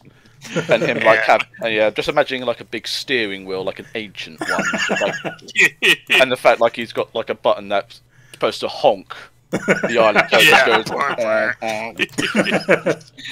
But yeah, Knuckles driving them Angel Island, like, that could be an idea for the Knuckles Chaotix Japanese version in minutes. Oh yeah, good point. Yeah, because it's such a lovely surreal idea. I love it. It's such a perfect moment. Alas, we don't get to see it in action until the next issue. But yeah, I'm impressed. I was much more, well, not really impressed, but kind of surprised how much more closer they stay to the video games now. Because the first couple of freeways kind of did their own thing, but this one is recreates a lot of the set pieces, especially the whole spiral run. Yeah. Oh, and I love the face expressions, especially of Robotnik and Grimer. They look awesome. Yeah, I love the expression where he's like driving the Death Egg with his steering wheel, like an angry Sony driver. Because I just find it funny, like how like evil and sinister he's like looking here. It's like one minute's like going, "Get out of the way, I'm driving here," sort of thing. And then he's just like cackling with laughter, and then like an evil look, and then he just suddenly puts on like a goofy expression when he sees Sonic and Knuckles. Yeah, I love that face expression. It looks like something straight out of the cartoon. Yeah, exactly. Yeah. That's awesome. Even Grimer looks great. Yeah. But they look great in all the issues. Almost every comic in these issues, I always love how Robotnik and Grimer looks like. They're really upping their face expressions. Yeah. Robotnik cackling with energy and anger and laughter. I love it. Yeah. Yeah, especially when he talks about renaming his new planet when getting rid of the Green Hill folks. Like, I think I'll call it by literally and completely destroyed zone. Doing his little dance there. Yeah. I can look at Robotnik the whole day. He's great. Yeah, not much else to say. It's just a bunch of action. Also, that says utterly, not literally. Oh, yeah. Oh, yeah, it does. It almost kind of looks like it literally. It does, yeah. Yeah. There was supposedly like some kind of guideline for comic book writers to avoid the name Clint for the exact reason that L-I can look like a U. And allegedly that's why they named Hawkeye Clint Barton. Just to deliberately make that look. I remember I was reading like a magazine for this store, and I saw like an image of Sonic 3D Flicky's Island, but it was so tiny that the L and I in Flicky's Island look so very similar together. Oh, and I thought you said something else. Fucky's Island.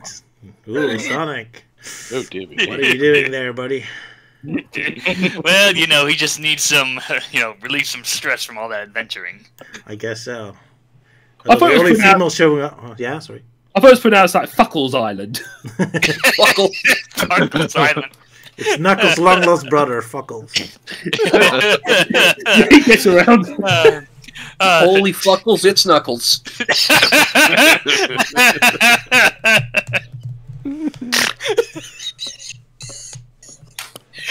You broke Melting Man again.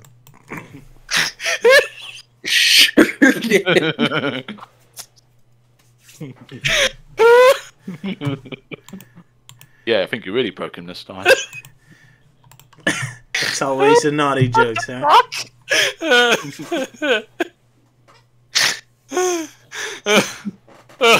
Breathe.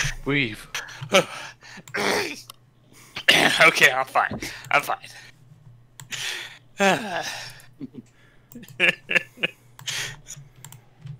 Okay, now I gotta stop looking at that image in the chat, 'cause it's only gonna make it worse. And now it's on screen here. I'm sorry.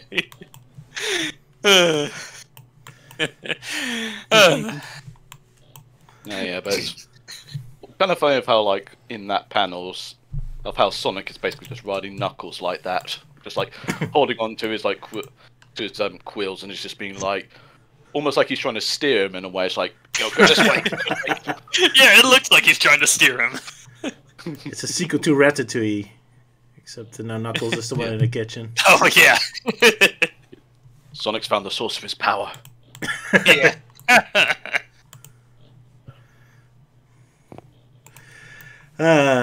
Good stuff. Now we know what Sonic looks like when he's at Fucky's Island. Well, let's move on to the next one. Otherwise, we'll never go on. The wonderful little fan art of everyone exercising. I especially love Robotnik.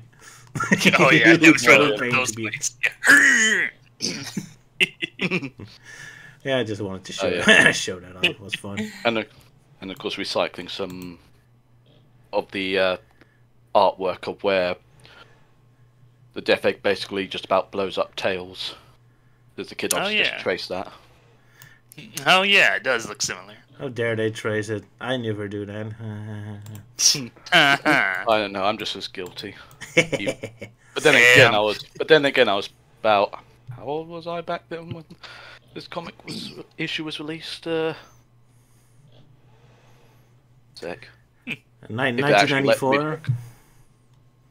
Anyway, 1995 we're at now. Ooh. Yeah, I think so. So that was about 8.5. There you go. Well, at that age you can get away with tracing. And I did it when I was still 30, so I'm pathetic. Not that that's any news. It definitely took me a long time to get out of the whole tracing phase to do my own stuff. I feel like the last time I did, I was doing the thumbnail for the Dissected Alive episode on the Sonic Battle adaptation, where the only thing I traced was just Chris Thorndike, mostly because I just got real lazy, and I'm like, oh, it's Chris Thorndike. No one's going to care that it's traced. That's a good point. Chris Thorndike is a reason to be lazy. I did do some tracing artwork last year in the hype for Sonic the Movie 2, where I took an image of Sam Speed and tried to turn him into what the Sonic X version of movie Robotnik would look like. That's him, and I just stuck Sonic X's nose and moustache on him. There you go. Yeah. Although saying that, I do realise like I did trace something recently, and that was that Wolverine parody pic, because that had to be done like very quickly. You know, that awkward one of where Chris just looking at a photo of Sonic, like. Oh yeah, that one. Oh well. Anyway, let's go on with the comics again with Tails and Zone Runner Part 4. So this is only the climax of the story. It's a bit awkward to talk about it now, but oh well. Yeah, I'll cover this one. All right. So the whole Zone Runner thing is Tails has been summoned to the chemical plant to help out the Rebellion Sheep Gang and fighting off Nutsan, who has returned with a new ice body. So now we pick up where we last left off, where he's about to finish off Tails, but then Tails is like, oh, I wish Sonic was here, and the bot's like, you said the S word, and he gets so heated up that he melts off his neck and his head goes running off. It's like, you haven't beaten me yet, rodent. I shall, blow up this castle, and I'll take you all with me. So, yeah, he activates he destroys the console of controlling the weather, so now the whole plant starts to melt.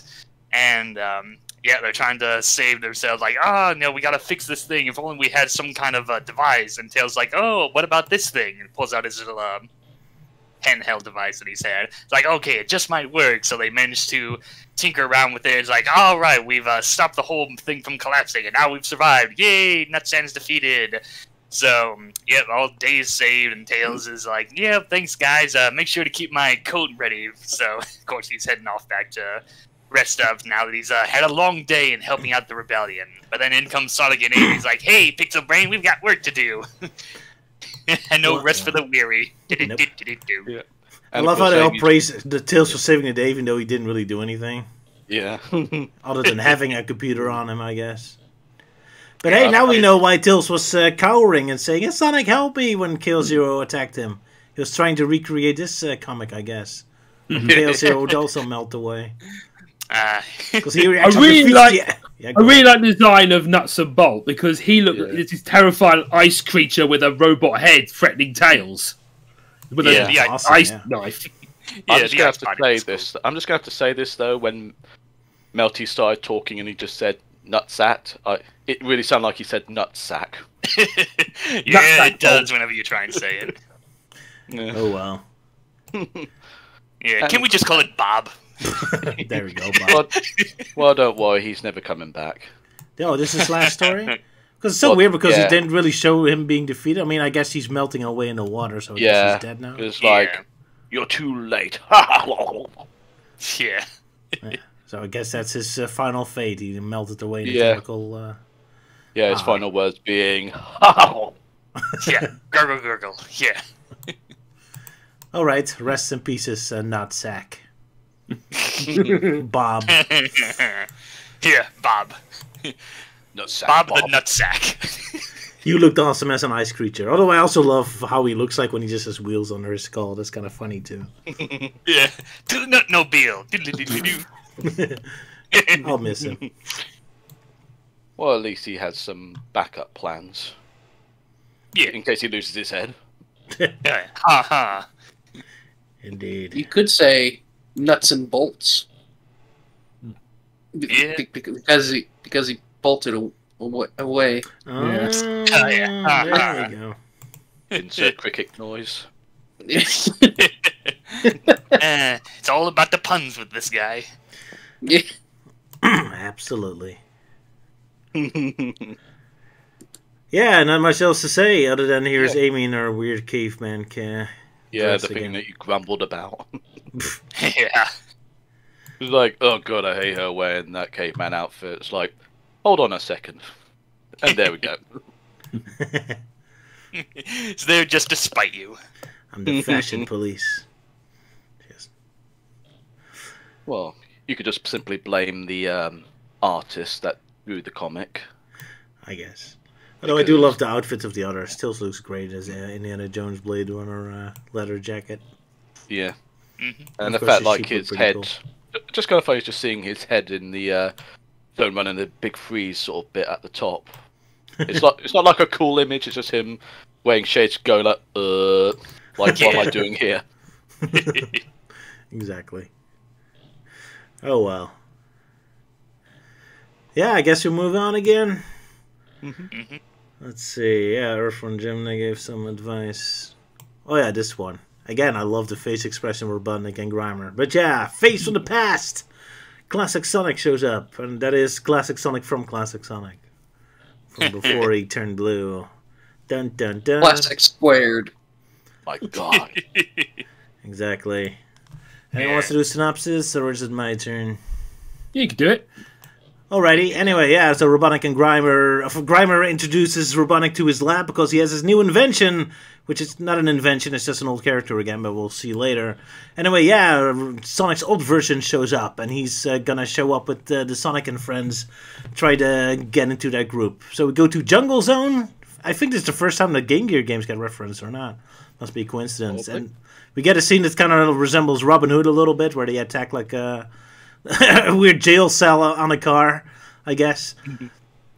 Oh man, I really love the art style of this one. This is a new artist, isn't it? Looking at it, it kind of has that French look to it. Kind of, yeah. So, I mean, it's by the same artist that did the previous Marco's Magic Football Gary comic. Anderson. Oh, right. Oh, yeah, that story, yeah. He does a great job. Anyway, yeah, so they do a Robin Hood and attack the floating jail cell that the robots are protecting. And, of course, there's a lot of animals in there, including our best new friend, Old Sonic, who's pretending to be Sonic's long-lost brother. But Sonic says he's unique, and we get the interesting question again, like, okay, does only one hedgehog exist in this universe? Which the games also do and always confuses me, but whatever. Yeah, Sonic is, of course, being an asshole.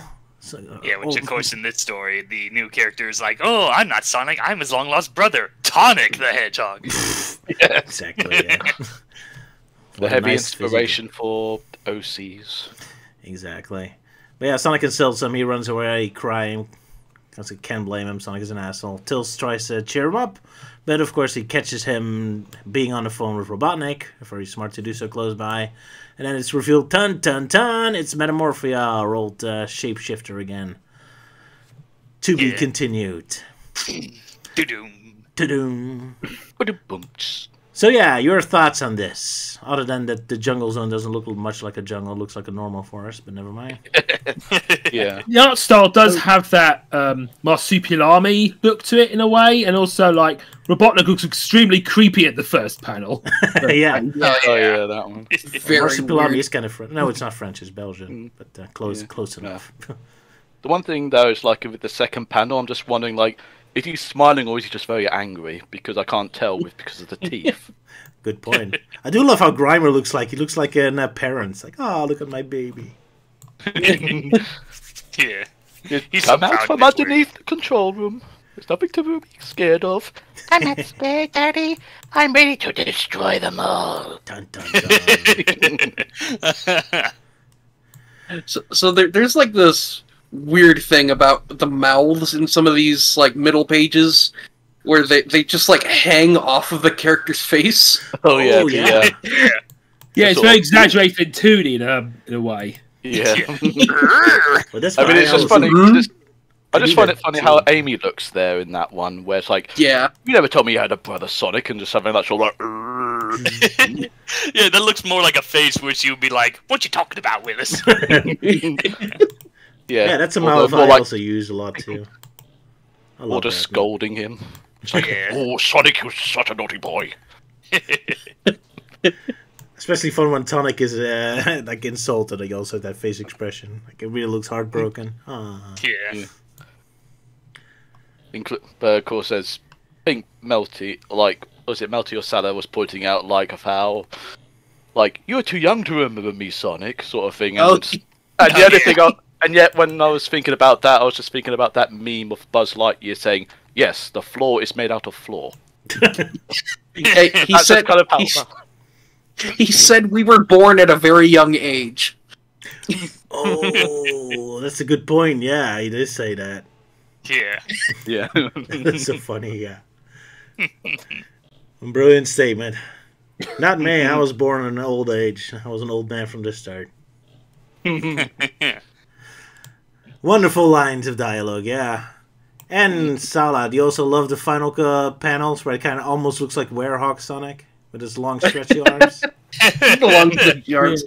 I was thinking about that. Yeah, it's like, oh, this fake Sonic has werehog arms.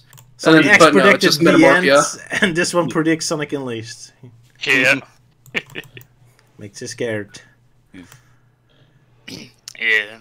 Oh yeah, I Those just can- noticed. Yeah, I just noticed the whole like bit where he's on the phone contacting Robot. Like, I noticed the phone that he has. It looks more like an old-fashioned cash register than a phone. Well, that's what old phones used to look like back in the early 90s. Oh, yeah. Maybe. Well, I remember them being like smaller with with the cords and everything, and having the little disc thing. But yeah, the Yeah, disc thing. I where you remember put it them on. being more flat than that. Yeah. And No, not I having a definitely weird remember- light on it, but Yeah, I mean, I definitely remember one of the earlier sort of like mobile phones, and basically that's kind of what they look like back then. it's true. It Oh, has yeah, to be a mobile they phone pop. because I doubt that the tree trunk has a phone connection. Yeah. It must be a cell phone. Yeah, 90 Yeah. cell phones, ladies and gentlemen. There it is. Yeah, the old land phone, yeah. Especially back then when they got like real creative with the corded phones, where they'd have like characters interacting or doing stuff, yeah. Those were the days. Like Garfield. But anyway, yeah, so apparently Sonic Underground is not canon to Fleetway, so sorry for Manic. Sonic has no brother in this one. Insert sad violin tune. Yeah, I've only just noticed Amy going, "You never told me you had a brother," and like she's got to go. Exactly. And meanwhile, you got like Tonic looking really goofy in the background. Hello. Yeah. Hi, I'm your long lost brother. It's like that, best Sonic OC ever video. Yeah. Yeah, I really love the face expressions. I also love how Porco looks in the first panel. Also has a nice look to it. Mhm. Not as Yeah. funny, but just nice looking. Yeah, he does look more like a more rad version of Porky Pig. Yeah, pretty Oh, yeah, much. it Yeah. does. He does, yeah. Yeah. That was he. That was simple. Yeah. Yeah. But of course, seeing him like swinging in like Tarzan, but yet he doesn't do anything. Yeah. I did. I'm just standing here. Good times. That went without hitch. It's not political correct of you guys. I apologize. Or not. No, No, well, if that's the case, then what the hell's Porky's excuse if he's still doing it, like, right now? There you go. If he can do it, then so can we. Yeah. Still, it was nice to see Metamorphia again. She's definitely one of my favorite Fleetway Sonic villains so far. Yeah, so you're, seems to be a keeper, so keeps coming back. Alrighty. Right, yeah. Finally returning like 20 issues later. Yep. Which is better than an eternity. Yep. Indeed. So, shall we move on to the next one? Alright. Sure. Fleetway 52, with the return of our superhero Cyberneck, which is apparently the most popular of all the characters, apparently. Yeah. He's a very popular Fleetway Sonic character. But first, back to Disaster Part 2, the Death Egg Attacks. Who wants to talk? I suppose I could talk about it because, basically, Dr. Robotnik launches his Death Egg, and then with Sonic captured, Robotnik's like, "You're my prisoner now," and then Robotnik's like, "Now I'll show you what my Death Egg is really capable," and bite my finger or something. And so he sets up the Death Laser, which says will be ready and fire in 10 seconds, which is shorter than most Death Ray countdowns. So Sonic starts fighting all the machines. And just as he's about to fire it, then suddenly he gets a bit of a shock. And then look outside. It's a scrum! Yeah. So Robotnik looks a bit concerned. So what's going on out there? So look outside, and there's some kind of giant energy ball because it's being fired up by the floating island. And then Robotnik can say, "Turn the disintegrator on the island." And so they fire upon it. Knuckles tries to get it under control and see if he can live long enough to try it. Meanwhile, the Death Egg is still hammering on the floating island, and then we get a very nice shot of Robotnik's crotch where he says, "You're all finished, and look at my crotch." Pingish! But whilst he's doing that, Robotnik, and this is my massive crotch. My secret weapon, Big Willie. meanwhile, Sonic manages to dislodge the Master Emerald out and sends all his egg robos after him. So there's a massive fight, but then Sonic falls out the window with the emerald, and everybody's like, "No, not my emerald!" And then you get this awesome double spread of the floating island shooting at the Death Egg. Explodes. You get Sonic in the middle. You see him looking concerned at the Master Emerald, saying, "Oh, it's a long way down." And then The egg robots look scared too. That's awesome. They're like, "Oh, yeah." Yeah, that is a brilliant two-page space. That I can imagine like people just printing it off and put it on their wall. Definitely, yeah. Or ask for the original print. Yeah, but yeah, it's a good story. Kind of funny, like how the egg robots look, because they don't look as menacing. They're just a little more like, "Oh shit!" Exactly. They look awesome. Man, I really love the artwork and the face expression in this one. Except Sonic, he looks boring, but well. Yeah. I mean, you at least got some of the other characters. At least you got like Robotnik pulling that silly face and Grimer pressing his face against the window as he looks out. Going old school there. Oh yeah, I love that. Those are really awesome face expressions. Especially Grimer has really great ones. And also there's a hilarious expression by Grimer where he goes like, "Another hit!" But it looks like he's trying to let out a massive fart or trying to express it. Exactly, yeah. Yeah, Grimer maybe looks great in this one. Yeah, if we always talk about how Robotnik always looks constipated in those drawings, well, I guess it's Grimer's turn. Oh no, that free bean chili's kicking in! Nah, I think he was just letting one out just as he did another hit, so it's like... If we go back to when he's first starting up the disintegration ray, he looks like he's just let it out.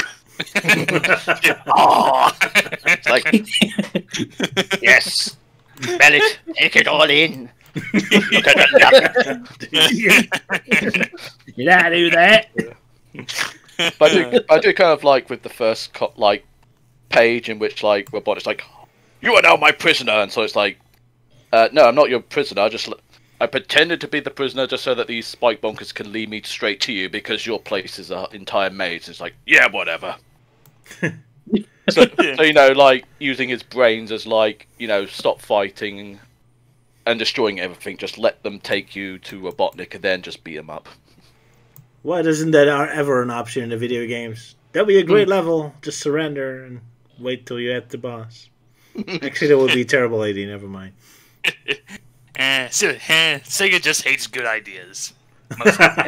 Yeah, skipping all sounds like something you could do in Metal Gear Solid. Yeah, right. Yeah, good point. But yeah, awesome artwork. Not much to say. I love the intensity of this comic. Like all this laser shooting and everyone being knocked out and Robotnik just being completely nuts. Like, you're all finished! I love it when he's all bombastic and energetic. I miss this Robotnik. I wish he was more like this in the video games, where he's like constantly screaming and bombastic, and I'm like, blow him up! Blow him up! Blow him up! Weehaw! Exactly. I think Movie Robotnik does have a hint of Fleet Ray Robotnik as well. Yeah, definitely. Of course, being Jim Carrey helps. But yeah, I love it when he's all bombastic and hyperactive. That's awesome. Blow him up! Weehaw! Exactly. Good old Sonic movie madness. Good old one, yeah.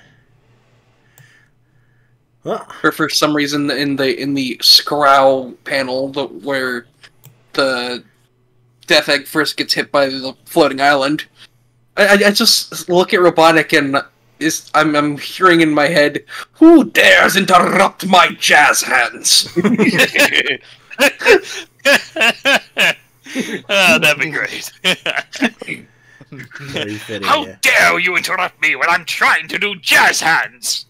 How dare you interrupt me when I'm trying to do Tommy Cooper? Just like that. What, glass? But also the joke before, if I pull my finger, because he does point a lot in this one. Yeah. It would be funny if you keep adding that. Yeah. Pull my finger. Gee, you keep making 4 jokes for this one. I want you to be my dinner. Did you say that you would pull my finger? Do it! Toilet humor stream today, huh? Yeah. What? We're so mature. Far too funny. Exactly, especially when they're done with faces like Robotnik and Grimer have. I do like how Robotnik looks on the first page, because compared with the cartoon, I do like how detailed and how sinister they make him look. Yeah, they're really pushing that design very far. It's awesome. Good stuff. Yep. But yeah, now we go to a comic where the art is slightly less detailed, unfortunately. Knuckles versus the Cybernik. Dun dun dun! Anyone wants to do a synopsis of this one? Exciting battle? Or I'll do it. So Cybernik is sorry? I was going to say I could do it if you want to. Yeah, it's kind of boring. Let's get it over with. So Cybernik is hunting down badniks. One flows to a floating island. Knuckles sees it.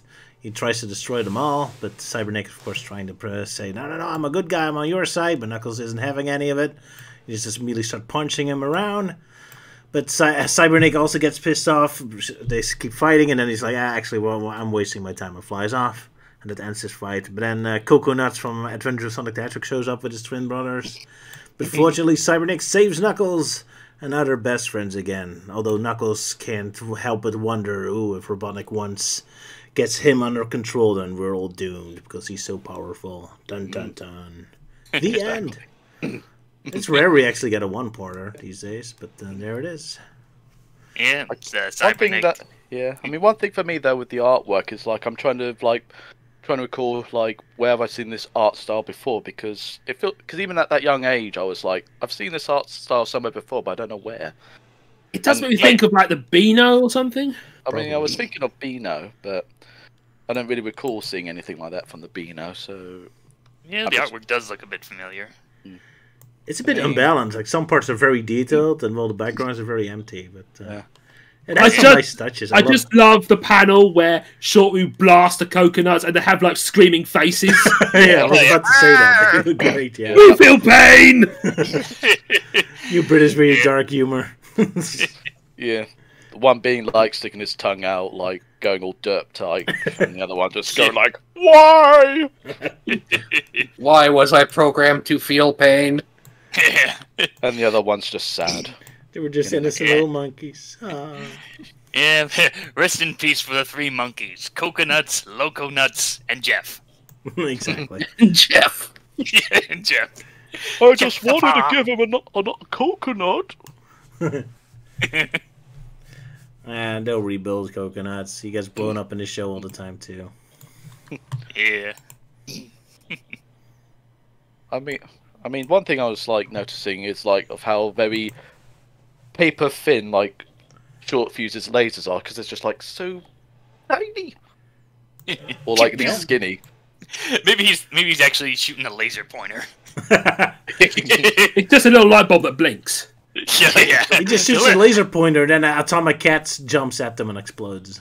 The invisible atomic cat.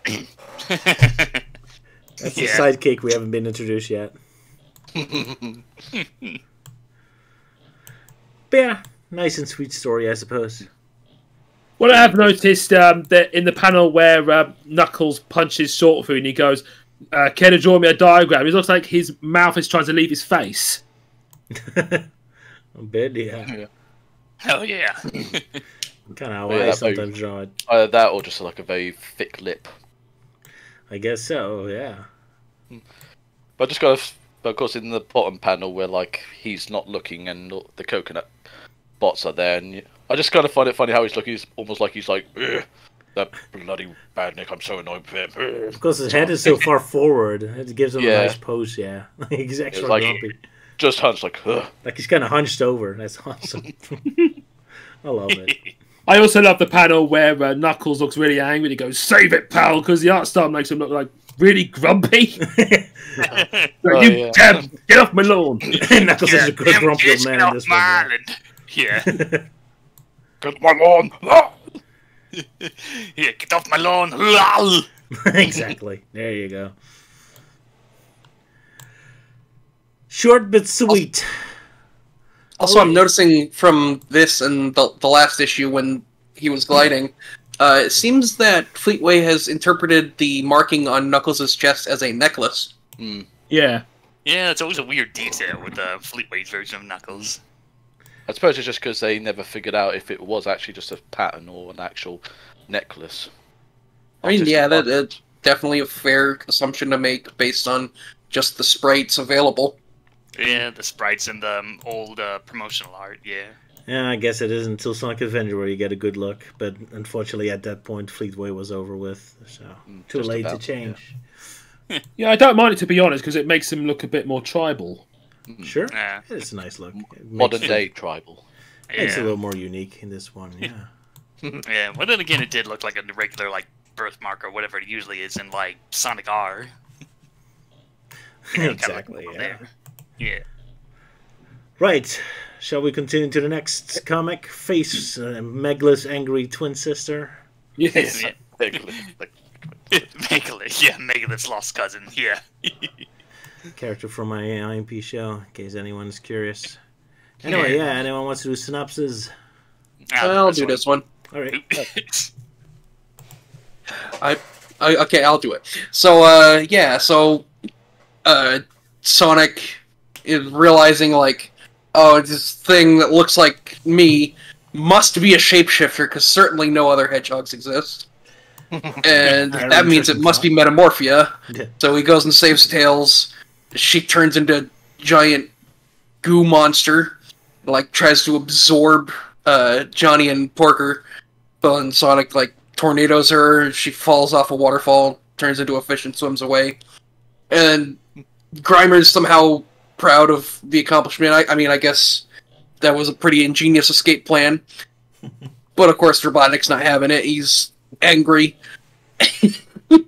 There's this little moment where Grimer dares to say, like, oh, you failed to beat Sonic before. Robotnik says, how dare you compare your failures with my setbacks? and then, like, Metamorphosis says, like, oh, I adore you so much, Dr. Robotnik.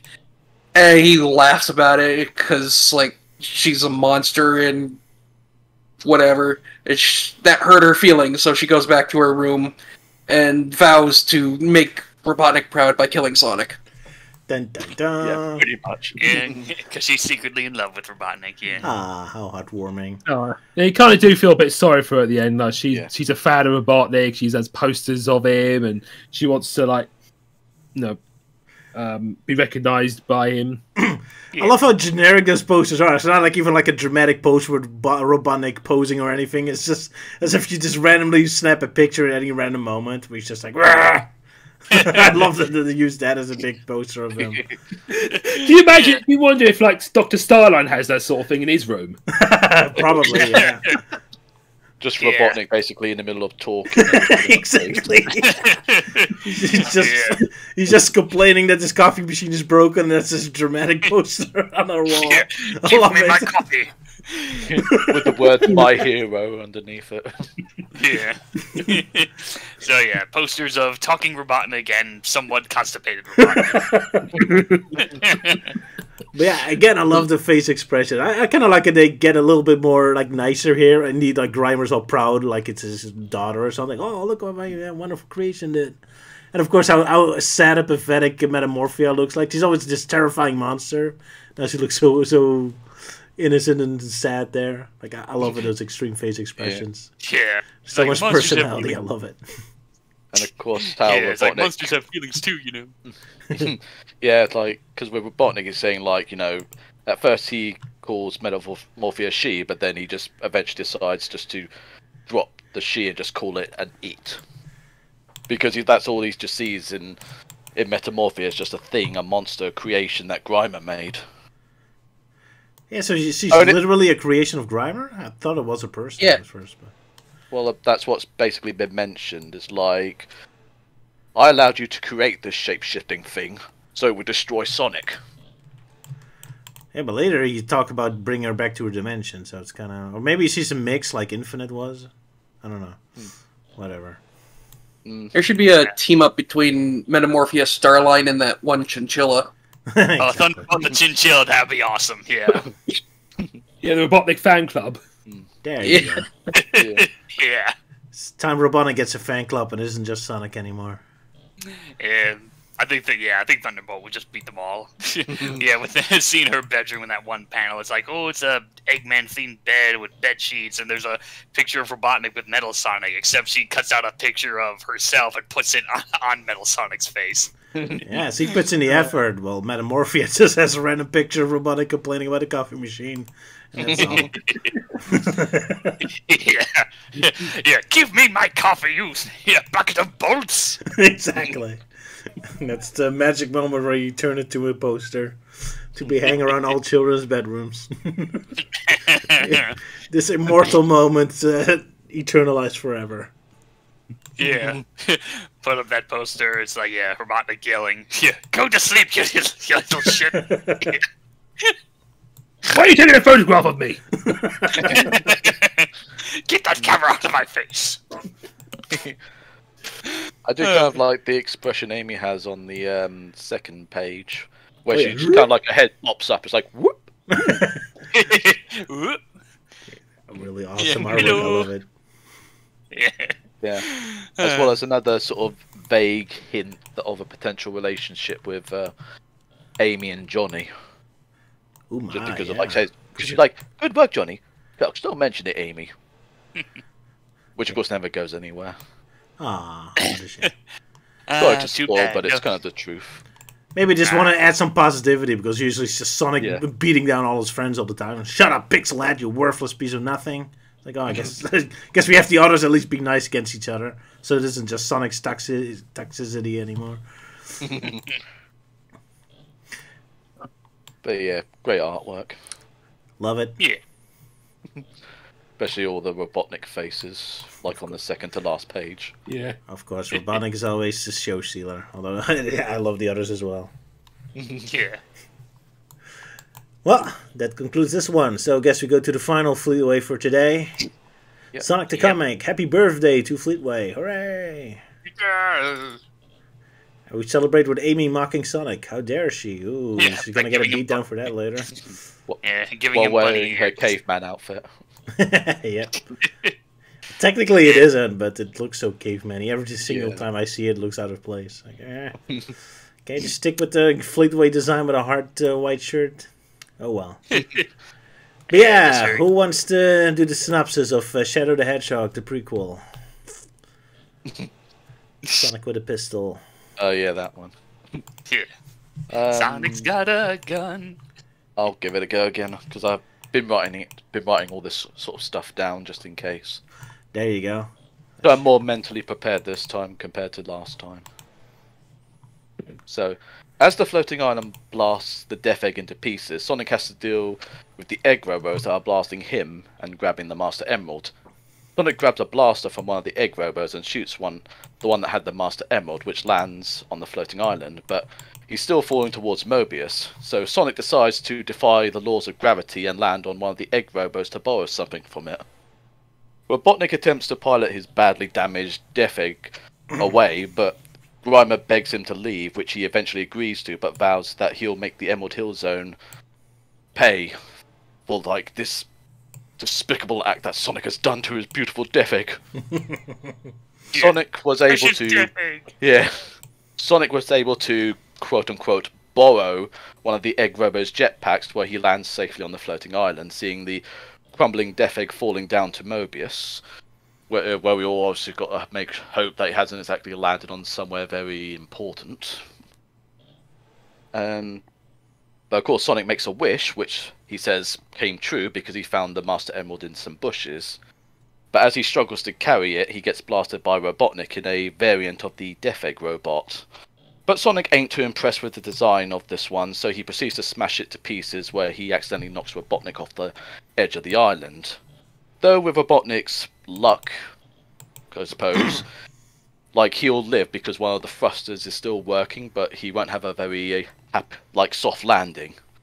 Knuckles arrives to try and get the Emerald back into the Emerald Chamber before it's too late, but Sonic wants a favour in return because after all he basically did all the work to get the Master Emerald back. So a few days later, the civilians of Emerald Hill Zone evacuate to the floating island that's landed nearby in the lake, where they'll live in Mushroom Hill Zone, where they'll be safe from any further attacks by Robotnik, who's pretty much in hospital, vowing that he'll get revengeance upon the Emerald Hill citizens because apparently it's their fault, not Sonic's. Dun dun dun. Someone in the comments asked, why is Grimer working with Robotnik again? I don't think the comics ever explained. Well, why does any bad guy work with Robotnik? Like, Stone working for Robotnik. Because he's such a handsome face, I guess. Exactly. Scientists working together. It's because I love him so much. Maybe he pays well. Yeah, I guess so. But yeah, that was a pretty intense comic. Because it kind of, like, Sonic is really, like, angry at Robotnik, just completely smashing his robot more violently than usual, but even Robotnik being scared of it. But even the picture of the citizens kind of escaping the floating island looks surprisingly dramatic. Like, yeah, it does. I don't really caught me off guard. Just like black, white, and a shade of blue. Yeah, but also how they look. They look much more, like, realistically and really scared and huddled together in their little caps. Looks really dramatic. Yeah. I also like the first panel with, like, all the flashing lights, and you see the Death Egg explode, and you got, like, the energy ore from the floating island. I thought it looks quite nice, especially with the lights coming out of the Death Egg. Yeah, the artwork is off the charts, and these. And obviously, it just shows how very shoddy the Death Egg was put together, with how it's like falling to bits. Like, literally, it's just lost its nose in the first panel, and then in the next time we see it, it's lost its tash. Yeah, got your nose. I'm guessing it's like probably built out of like Lego or something. Probably. Yeah. I know. I think the Lego's a bit more stronger than that. For some reason, I love the pose Sonic has when he's flying on the rocket pack. It looks so derpy. Like a little child's riding a little, like a supermarket little machine. It's kitty rides. Like, yeah. I know. For some reason, I'm just imagining a sort of like Mario Kart type music playing, and Sonic and like a Mario tune going. Just a way of like seeing all the rocket trails and such. Oh, my wife knows why everyone wants to work for Robotnik. They love his penis. Of course. Of course. Yeah, I suppose I should say that in Grimer's voice. I adore his penis. Yeah, I mean, why else do you think the companies are all out of Viagra? Does he have the face expression he has on that panel when he says it? What? Like, no, you must come with me.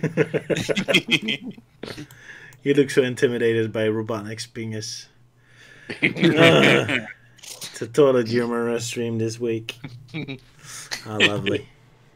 But yeah, I still kind of like question like how Sonic is able to defy the laws of gravity, because like he was like the egg robots are all the way like above him, and yet somehow he ends up going whoop, right on top of one of them. It's like, hey, what the? That's a very good question. It's comic book logic. Don't ask. And also got a very dynamic panel of Sonic brandishing a gun. Yeah, it looks awesome. Something that I imagine like some people use in their sort of like the Archie comics were weird. That bullshit. And then it gets like Melty all worked up enough. And all that. It's like, That is complete way. It's not Archie, you moron. Do your research. Yeah, Game Theory already pissed me off when he did his whole deal about his recent video about the Sonic lore, where he mistook a page of like Chaos's backstory, which is actually from Fleetway Sonic, and thinks that it's Archie Sonic. Just like, no, you fool! Should I redraw that picture of Sonic with a gun, but then draw Melting Man's face on it? And you can show that to everyone that gets the Archie comics wrong. Yeah. That's not from Archie Sonic. Get your damn facts straight, or else. That'd be hilarious. If I see one more person get this wrong one more time. Oh yeah, if someone says Ogilvy one more time. There you go. But yeah, pretty cool comic. Very intense, this one. I just love the set piece of Sonic just falling down having to fight those egg robots too. It was pretty cool. Epic action scene. Pretty good one, yeah. But yeah, I'm just imagining like because we don't see too much of that. The artists haven't seen that much of the like Death Egg robot at the end of the game. They just had to try and make up their own sort of vague design of it, which is pretty much why I just jokingly said like, that Sonic wasn't happy with the design, and he just immediately just smashes up to bits. Like, I don't like this, Robotnik. Go back and try again. It's a bit of a mix between Death Egg from Sonic 2, but all the arms is probably is a reference to the Sonic 3 bosses. Yeah, big arms. Because they put a lot of emphasis on that. Sorry, Luke. Yeah. I'm just saying it does look cool though. It looks very cool. Yeah, especially with Robotnik's face coming out of it. It's kind of cool and stupid at the same time. I love it. Of course, everything that has Robotnik's creepy face coming out of it is always a win here. Yeah, it's very reminiscent of Robotnik's face at the end of Sonic 2 when you're fighting Silver Sonic. Yeah, exactly.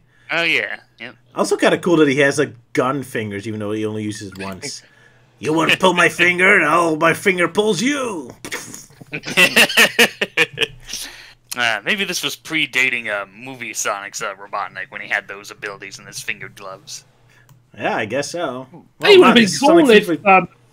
I think it'd be cool if Eggman the games could do those things with his fingers as well, like maybe like a flame or lasers or electric things would come out of his fingers. That would be cool. Oh yeah, I think something like that kind of happened in Archie Sonic at one point when Robotnik was had a robot body for a while. Well, the second Robotnik, but that's a whole other different story. Yeah, he had Inspector Gadget fingers then.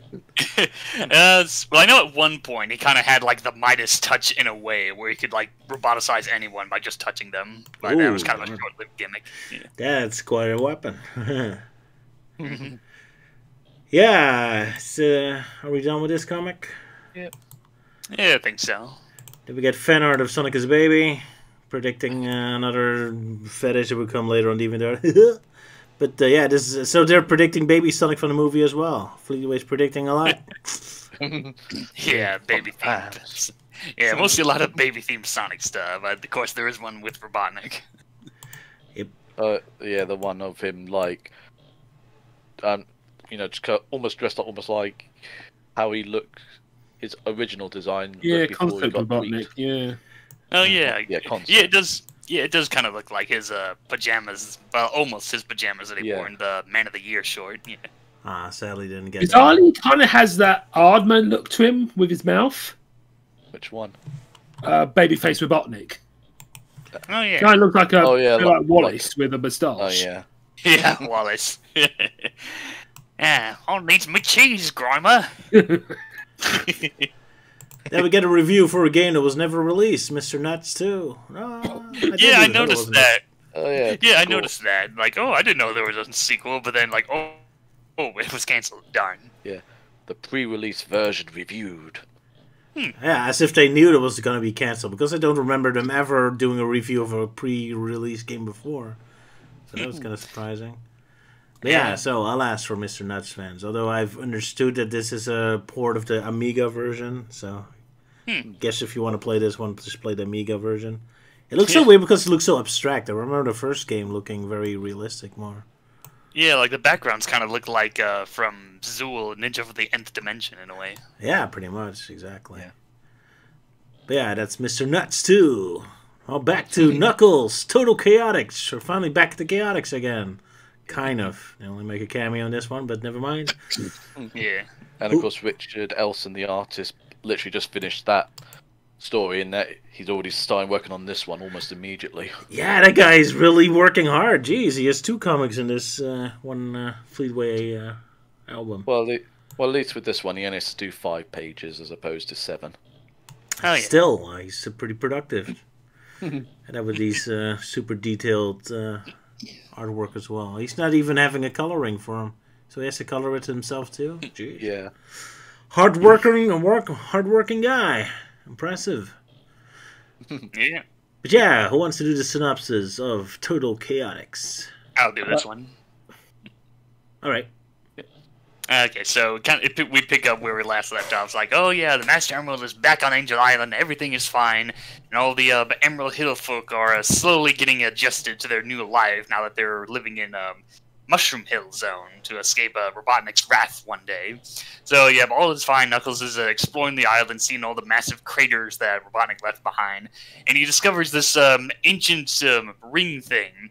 So he digs like, oh, it's a weird-looking thing, and then it suddenly activates and he gets teleported in, where he then finds himself in the Special Zone, where then he later comes across the Omniviewer, an old character we haven't seen in a long time. But he's like, Knuckles, I know about you, and you're teaming up with Robotnik. How dare you? And Knuckles like, hey, I think you're a little outdated there. Yeah, well, that won't stop you. So prepare yourself to fight the Chaotix, which consists of Espio, Charmy, Vector, Mighty, and surprisingly, Knack the Weasel, or Fang the Sniper, but of course we won't know that until much later. But right now, Knuckles has got his hands full for next time. Dun, dun, dun. Yeah, it's kind of surprising they make the Chaotix dimension travelers in this one. Although I knew Fang was supposed to be.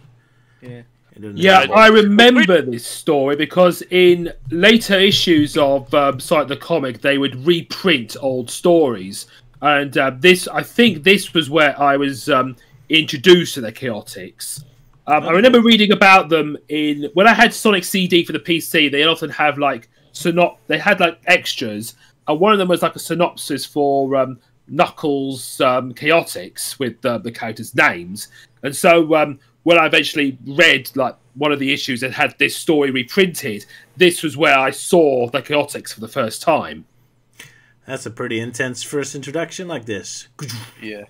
Yeah, especially for me. Because I mean, back then for me, just seeing like these characters, I was like, God, they look weird. Like there's a black Sonic where he doesn't have spikes. He's got like a red cover, and like a lizard guy that's basically replaced his nose with a horn. Yeah, because I feel that this is what most people introduction to their Chaotix. Because I don't think every Sega owner managed to get a 32X and Knuckles Chaotix.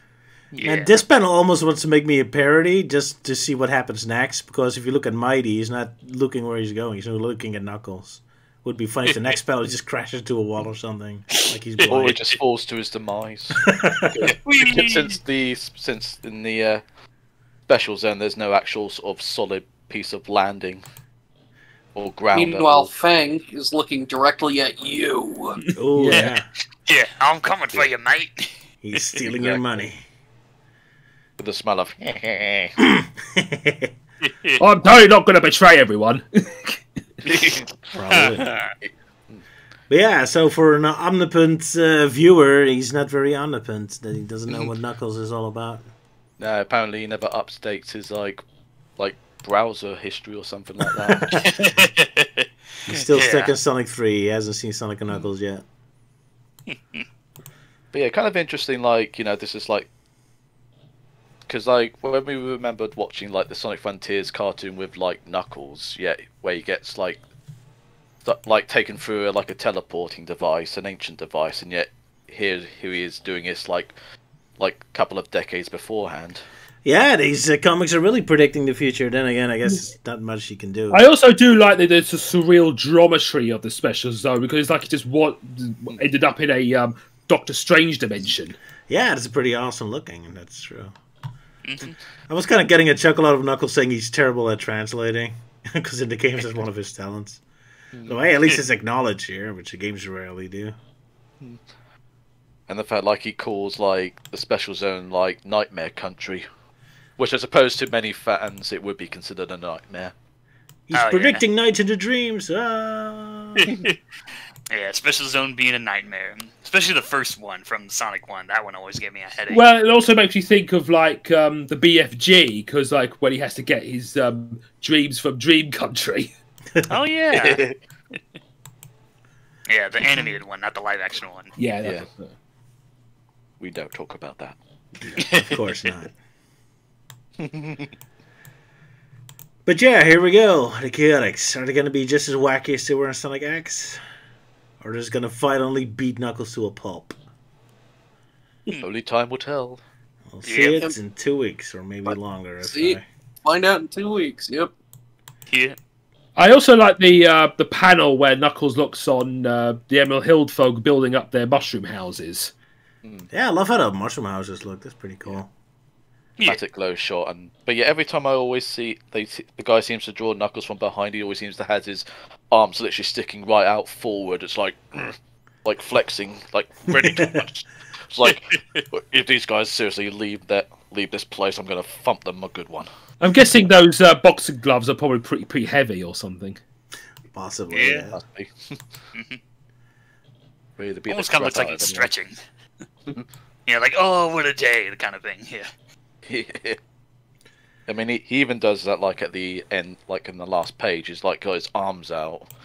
Yeah, good point. I mean, granted, it's like, I mean, it's understandable here because it's like, oh crap, I got all these guys coming towards me. I got to get ready. Yeah, maybe a defensive pose. Yeah. Sorry, Sala, you said something? No. No, never mind. Been melty. I was just like, yeah. But yeah, so I guess we'll see what happens next time. Not much to say about it. Kind of neat to see the rings from the video game to get context here. Oh yeah, like the warp rings in a way, yeah. Pretty much. I kind of like how Knuckles looks like when he's warped away, all stretched out. That's pretty awesome. Yeah. Spaghettification.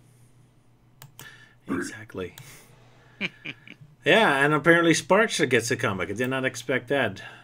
Should we cover that one as well? It's also Blue Rodent, or it's like that too weird? I don't know. I didn't really read that one. I was just like, oh, Sparkster got a comic. I didn't prepare either, but maybe for next time. I don't know.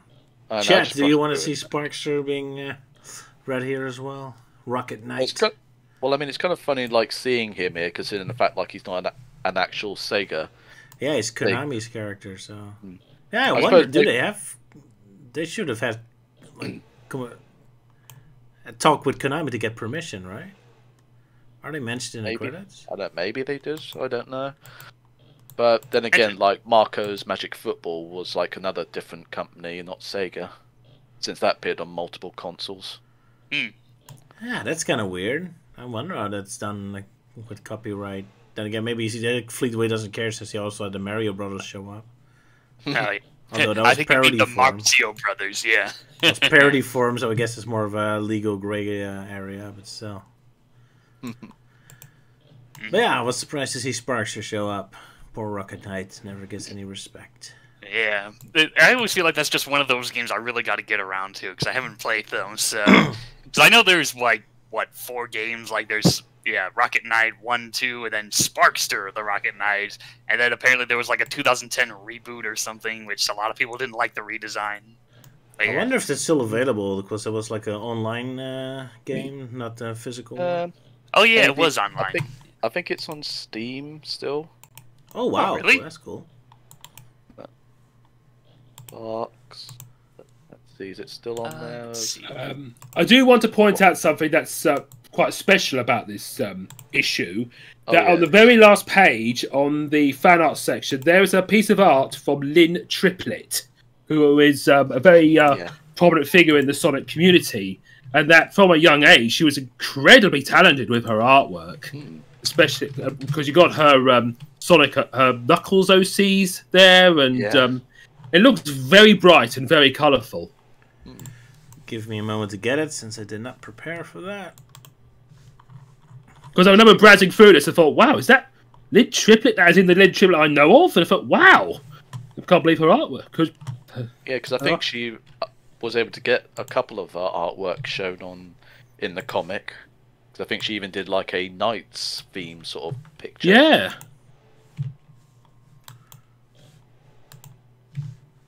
But there's also the Rocket Knight page on Steam. Yep, it's still there. Yeah. Oh, so you can still buy it. Oh, that's awesome. We have pretty awesome artwork. I love it. Yeah, it's like the kind of like those when you go into like those shops that like have like T-shirts with with the wolves and like real spiritual on that, because that looks pretty amazing. Absolutely, really awesome artwork. That's cool fan characters. Yep. Well, what's not cool fan characters is this ugly thing. What the heck? Pop taters. Oh yeah, that's something that Captain pointed out. Well, posted in the chat. So like, yeah, we finally got some more news on that whole Sonic Fight and Mr. Potato Head thing that was years ago. Yeah, I mean, like, who thought that looked good? I mean, Sonic the Tater. What the hell? I mean, it's that sort of like is it called Falling Guy game? Where Fall Guy. Go through the assault course. I mean, it's just like if someone grabbed like the front of like the costume and literally just tore it all the way down, and that's what you get. Very daring of them to show Sonic's penis, because that plastic little plungers in a very awkward position. Yeah, a very translucent one. Yeah. Or I keep making bad jokes here. To be honest, I think Eggman would have been more suited for the Tater. That's a very good point, yeah. Yeah, a Mr. Potato Head themed Robotnik, that would be cool. But it's pretty much what I expect Sonic to look like in a Wallace and Gromit cartoon or something. It looks very aardvarkish. Very aardvarkish style. But yeah, let's get this ugly thing away and get Lynn Triplett's nice little picture in the front line. That's way better. Yeah, I thought I could make it. Didn't she was involved in one of the newer Knights games? I'm not entirely sure, because I know she was a prominent figure in the Knights community. Oh, that's cool. I have no idea. But yeah, she looks like an artist who could be very prominent, and it's very impressive stuff. Yeah, I'm just noticing the image there with the other echidnas. It's like, oh, there's a pink echidna. Is that supposed to be Julie Sue from Archie Sonic? Possible. Yeah, it almost kind of looks like. No, I guess it's like her own OCs or something. What's Julie Sue? Well, if I ever see her ever again in a Comic Con, because I think I've met her a few times at London Comic Con. I think I'm not entirely sure. I might be wrong, but if I ever see her again, I might ask her more about the picture and these characters. I think she did mention it in like some Twitter posts in the past, but those were like quite a few years ago now.